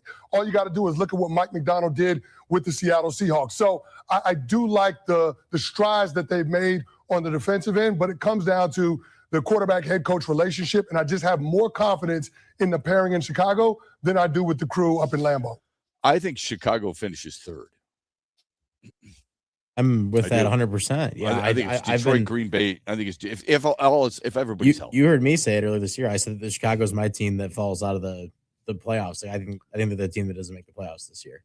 They've got a lot of talent, but I understand where they do. But I just think they got lucky a bunch last year. A lot. You're not going to have a lot of those things fall your way. I feel like they fell their way last year. That's just they were fortunate. There's no doubt. Let's get to the final results of a poll question from yesterday. What are the Tigers lacking most? A true closer, relievers, right-handed power, everyday players. What did people say? Yesterday, honestly, it was kind of split more even than I expected it to be. Their relievers were 44%. And that's what won the vote. A true closer is 15%. Right-handed power bats 24%. And 17% is everyday players. So what that tells me is that they have a lot of problems. Yeah. Yeah, a lot of problems. How was there any problem with your daily wager brought to you by Soaring Eagle Casino? Yeah, it's unfortunate to start the week that way coming back. People probably wish I would have stayed out in Montana, but it was Zach Wheeler. His worst start of the year last night against the Miami Marlins. He gave him 5 runs in just 3 innings. He did strike out 6, to be fair, so he was heading towards that 8 strikeouts, even with as bad as he was pitching. But he didn't get the job done. Tonight, I'm making it pretty simple, and I'm sure I'm going to regret this tomorrow, but I'm just taking the Tigers' money line. They're giving him about even, and Troy Melton's pitching tonight. The Tigers are pitching for their life. They're playing for their lives right now. I just have a gut feeling they're going to win tonight. So okay. The 2 homers hurt Wheeler. He only lasted 3 innings, as you mentioned, only threw 68 pitches. Yeah, they obviously had seen enough at that point. Let's hope it changes tonight when we come back. Andrew Kahn, M Live. He's got a new book out. We'll ask him about Michigan. We'll ask him about the book. We'll ask him about Ward Manuel, the $7 million bailout. Wow. There's a lot. There's a lot to talk about. Yeah, there's a lot in that golden parachute that needs to be discussed. We'll talk about it with Andrew Kahn of M Live after this. The stock market goes up and then it goes down. It's fine while you're saving for retirement, but as you get closer to retirement, it can cause stress. Mitch Lyons here, founder of Mitch Lyons Wealth. In my NFL days, this season could be a real roller coaster and a lot of fun, but roller coasters in retirement aren't as much fun. Do world events have you wondering if your retirement is safe? Will your money last even if the stock market were to take a dive? Have you had your retirement account stress tested to see what kind of risk you're actually taking? Let's not leave your retirement to chance. Hope is not a plan. Contact the pros at Mitch Lyons Wealth today and put us to work for you.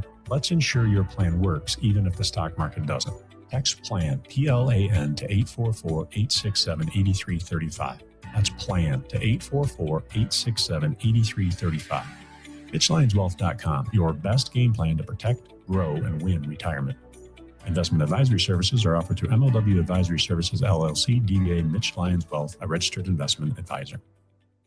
Van Andel Institute Purple Community is a grassroots fundraising network powered by the dedicated volunteers who support VAI's mission to improve human health now and in the future. When you raise funds through the Van Andel Institute Purple Community, 100% of the proceeds go directly to the Institute's research into diseases like cancer and Parkinson's, as well as VAI's science education programs. Learn how you can get involved at purplecommunity.org. The big shows are at Soaring Eagle. Eric Church. All you gotta do is put a drink in my Friday, August 14th with special guest Ashley McBride. The Free the Machine Tour, part of the Soaring Eagle Summer Outdoor Concert Series. Tickets start at $87 and are on sale now at the box office and etix.com. Drink a little drink, smoke a little smoke. The party starts with Eric Church plus Ashley McBride, August 14th at Soaring Eagle Casino and Resort. Huge here for all the ABC warehouse locations in Michigan. Now, if you're looking for the best prices on TVs, furniture, appliances, mattresses, and more, you need to go to abcwarehouse.com. You can shop there and also shop in person at all ABC warehouse locations across Michigan. For the one close to you, go to abcwarehouse.com. Best deals on TVs, appliances, furniture, and mattresses at all ABC warehouse locations in Michigan.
all in one night. A 37-year wait for a national title ended. A conference's 26-year wait ended as well. Because Michigan celebrated a basketball national title. Andrew Kahn, MLive, chronicled the entire season, off-season, into the season, and now this off-season. He's writing a book about it. It's going to be called Portal Power. I hope I'm not giving anything away. Portal Power, the inside story of Michigan's championship season. As he pens that and gets it ready for publication, we look forward to reading it and look forward to hearing about it here with Andrew Kahn of MLive, joining us here on X's and BrO's. Andrew, appreciate the time very much. When did you decide to do this? Thanks a lot, Matt. Good to be on. When Michigan played in Las Vegas in the Players Era Championship, November, that was Thanksgiving week. They came out of that, as I'm sure you know, and won 3 games in 3 nights in very convincing fashion against good teams. At that point, it was like, well, this Michigan team certainly seems like they could win it all. And the idea of a book came, popped in my head. Like, all right, if this team does win a national championship, a book is something I've wanted to do.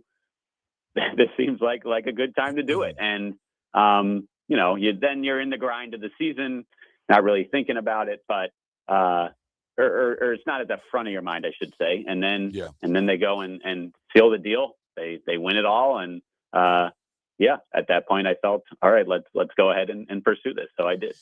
I'm interested to find out, as you prepare for writing a book, how much of the history, the buildup to the season, in other words, before Dusty May got there, or as Dusty May got there, and how he was able to cultivate what he wanted to in Ann Arbor. How much of that is a focus as you dive a little bit deeper into the actual championship season itself? Yeah, great question, and something I definitely wrestled with, and I, decided to include a fair amount. I think that the season before, Dusty's first season in Michigan, definitely is worth reviewing. That is a chapter, as is everything that came before it. Now everything is a lot.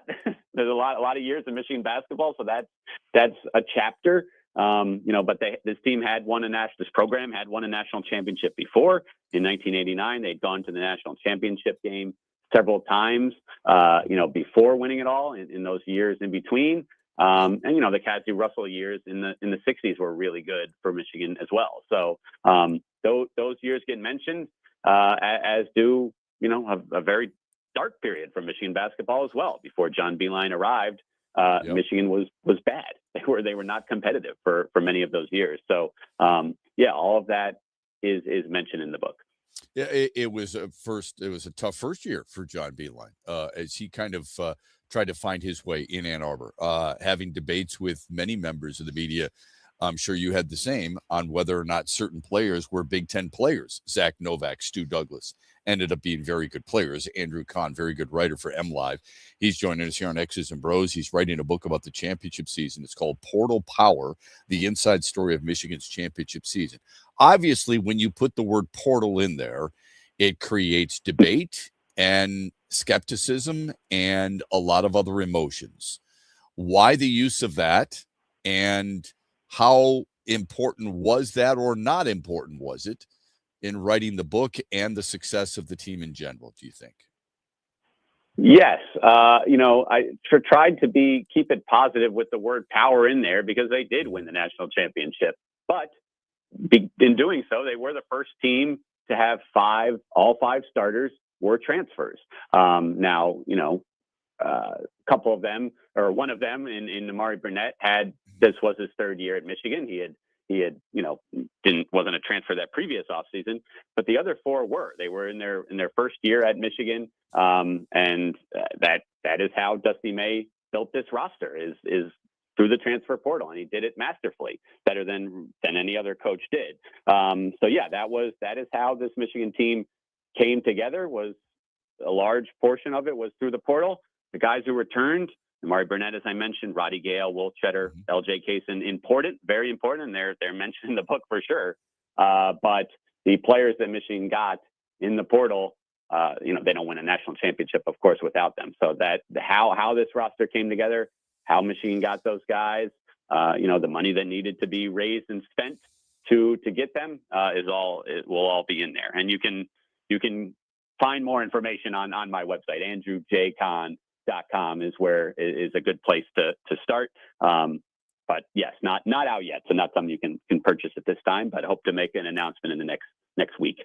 Okay, that's great. And when you do, we'll be trumpeting that for sure, because this is expected to be a really good read. How much will you, or do you think you should dive into from what the outsider's point of view, the lack of friendliness that Dusty may have with other coaches within the conference?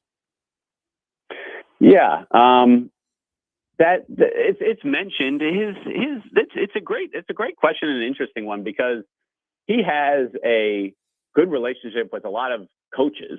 But yes, are they necessarily in the Big Ten? Not all of them. I mean, Michigan played in the NCAA tournament alone. A couple of teams and coaches that he was close with. St. Louis, Josh Schertz, at Alabama, Nate Oates. These are two guys that Dusty, knew from before. And has a good relationship with. But in the conference, certainly rubbed some people the wrong way. Tom Izzo, it's always interesting. I think if he's not beating you regularly, he's probably not going to be a huge fan of yours. And obviously only had the 2 years against Dusty. Michigan State won in year one, lost, got swept. Michigan returned the favor last season. So, yeah, it's I guess even record as Dusty leaves, but yeah, it'll be mentioned, but I would not say it's going to be a huge portion of the book. Fair enough, and it probably shouldn't, because there's no need to overshadow what he was able to accomplish. But what do you think the reasoning behind the, lack of a better phrase, ill will toward him from most Big Ten coaches is? It's hard to put a finger on it. I would say that certainly how he assembled the roster, rubbed some people the wrong way. Again, this is the new era of college basketball, of college sports. If you're not using the portal to improve your roster, you're falling behind for the most part. You've seen some coaches that have been hesitant to go heavy in the portal and still had some success, but it's really hard. That's kind of just how it goes. You lose players and you have to, replenish your roster. So, I would say that is a big reason. Dusty is someone who enjoys learning and improving himself as a coach, and seeks out others that he thinks can help in that regard.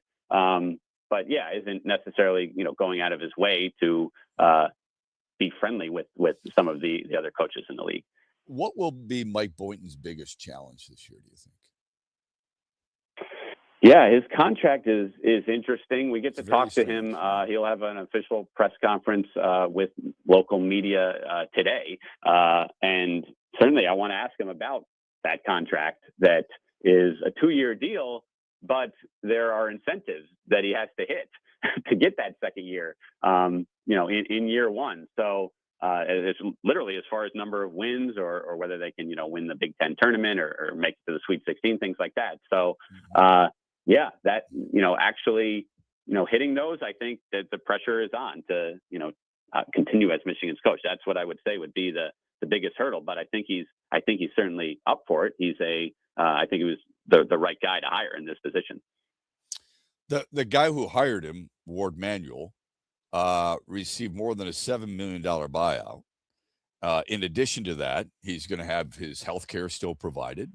He'll have retirement benefits, tickets, golf perks, things of that nature. This after a $12 million investigative firm found some of the wrongdoings that Michigan's athletic department had to deal with. That's a pretty damn good golden parachute. What was your initial reaction when you found this out and were able to report on it? Yeah, that was, I think, golden parachute. That was the phrase that, my colleague used on our podcast, the Wolverine Confidential podcast yesterday, because sure. Well, that's very, very accurate. It's very strange to me that, the report indicates that the athletic director failed in some regards to, act on wrongdoings by other Michigan athletics employees. And yet he is staying on, through the end of the year. And, the president, praising him and saying that, he came to me and he's going to step down and all this stuff. So, those two things don't really mesh, I don't think so well. So, nice deal for Ward Manuel on the way out, not working for another Big Ten school for the next 2 years, but, could work elsewhere. And after that, he's free to work wherever he wants. So, but regardless, as you mentioned, getting paid. And his attorney fees being taken care of too. I don't. Yep. I'm trying to figure out. I'm trying to come to grips with a guy who did what he did to the program, or he didn't do it, but he's overseeing it, and the program took a massive PR hit. And he's being, let's face it, he's being rewarded. I mean, the sooner December 31st, he gets that pay at the $7,143,346 after within 21 days of being replaced or being let go on December 31st. I mean, the new year, 2027 is going to be an awesome start for him and his family. And I had a good relationship with him while calling Michigan basketball. I'm just trying to figure out why the school would do something like this. What do you think the reason that they went so exorbitant with a buyout of a guy who was clearly in charge of a program that was, or at least a department that was to a certain extent fractured and in disarray? Yeah, the reason that comes to mind is that he knows things as well about, of course, at Michigan, how it operates, and maybe some things that the school would not want out there publicly. And they're, getting out in front of it to give him this buyout and, a non-disclosure agreement. He can't work for, 2 years for other schools. The idea is that, all right, he would not be talking about what went on during his tenure publicly, at least the stuff that Michigan wouldn't want out there. Obviously, with their report, they did not release it. So, that would be my guess as far as why he's getting the deal that he is because there's certain things they don't want the public to know about that Ward Manuel would know, and this is a way to keep him quiet and prevent that from happening. I would guess at some point he might be writing a book. You're writing a book, Portal Power, the inside story of Michigan's championship season. Andrew Kahn from MLive joining us. What was the biggest challenge in writing the book? Sort of balancing talking to people versus writing. And in the end, I've done both at the same time. But it was funny. It's like and this is part of the reason that Dusty left is, the transfer portal did open when Michigan was still on the court celebrating its national championship. Like when the clock struck midnight and One Shining Moment was playing on the big video board inside Lucas Oil Stadium.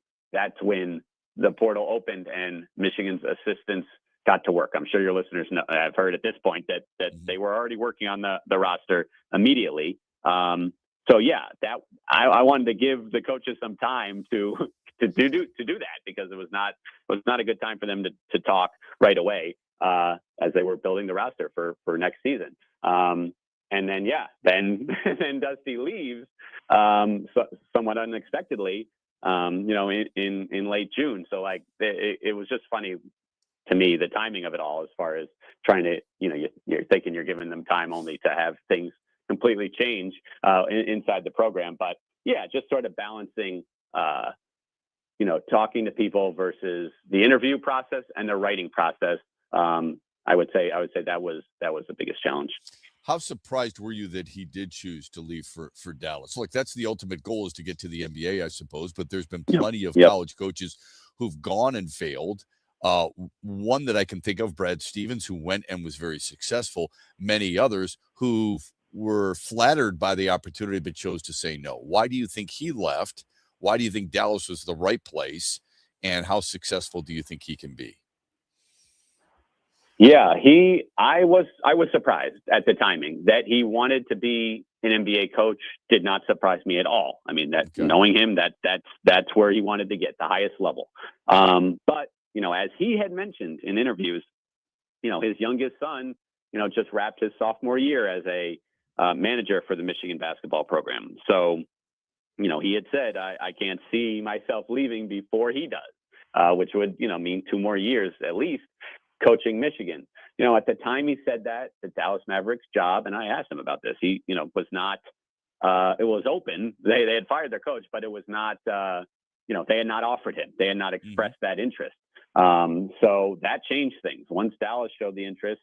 And again, with their, the young core that they have, and they had a high draft pick, obviously, but, the reigning rookie of the year in Cooper Flagg, that was very attractive to him. He thought it was different than other jobs that, college coaches have stepped into. Typically, when a coach has been fired, it's because they didn't do well. And, the team, there's reason to think they won't do well for a few years, and then that coach is gone. Dusty thinks that this team can be better sooner than a lot of those other teams. So, with Flagg and others, this was an opportunity that he felt he couldn't pass on. And then, he said it when being interviewed by some of the Mavericks people that, the state of college basketball, the uncertainty bothered him. So, the fact that you are, redoing your roster every single season, and, there really is just currently 1-year contracts, and even those are far from ironclad. You have a guy signed, and, nothing really prevents him from going to your rival's campus and checking it out and eventually leaving. That made things tough. What trait does he possess that you think it'll make it work at the NBA level, though? I don't. It's not about him. A lot of college coach. I mean, if you're the college coach, people know you. You are the face of the program in most cases because you're there for as long as you're winning, as long as you want to be, as opposed to the players, of course, who come and go. In the NBA, I mean, just the average fan, sports fan, could probably knew Dusty May is Michigan's coach, and Matt Painter is Purdue's coach, and Tom Izzo is Michigan State's coach. But if I say who's the coach of the Thunder or the Pacers or whoever, would you be able to name these people? Maybe not, or picture them.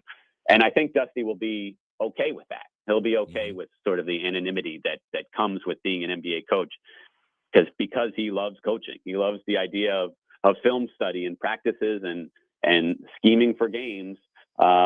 I don't think he needs, while he's very good at interviews with us and things like that, and he was good at fundraising, he's fine to not be doing that and not be in the spotlight. So I think that will serve him well in the NBA.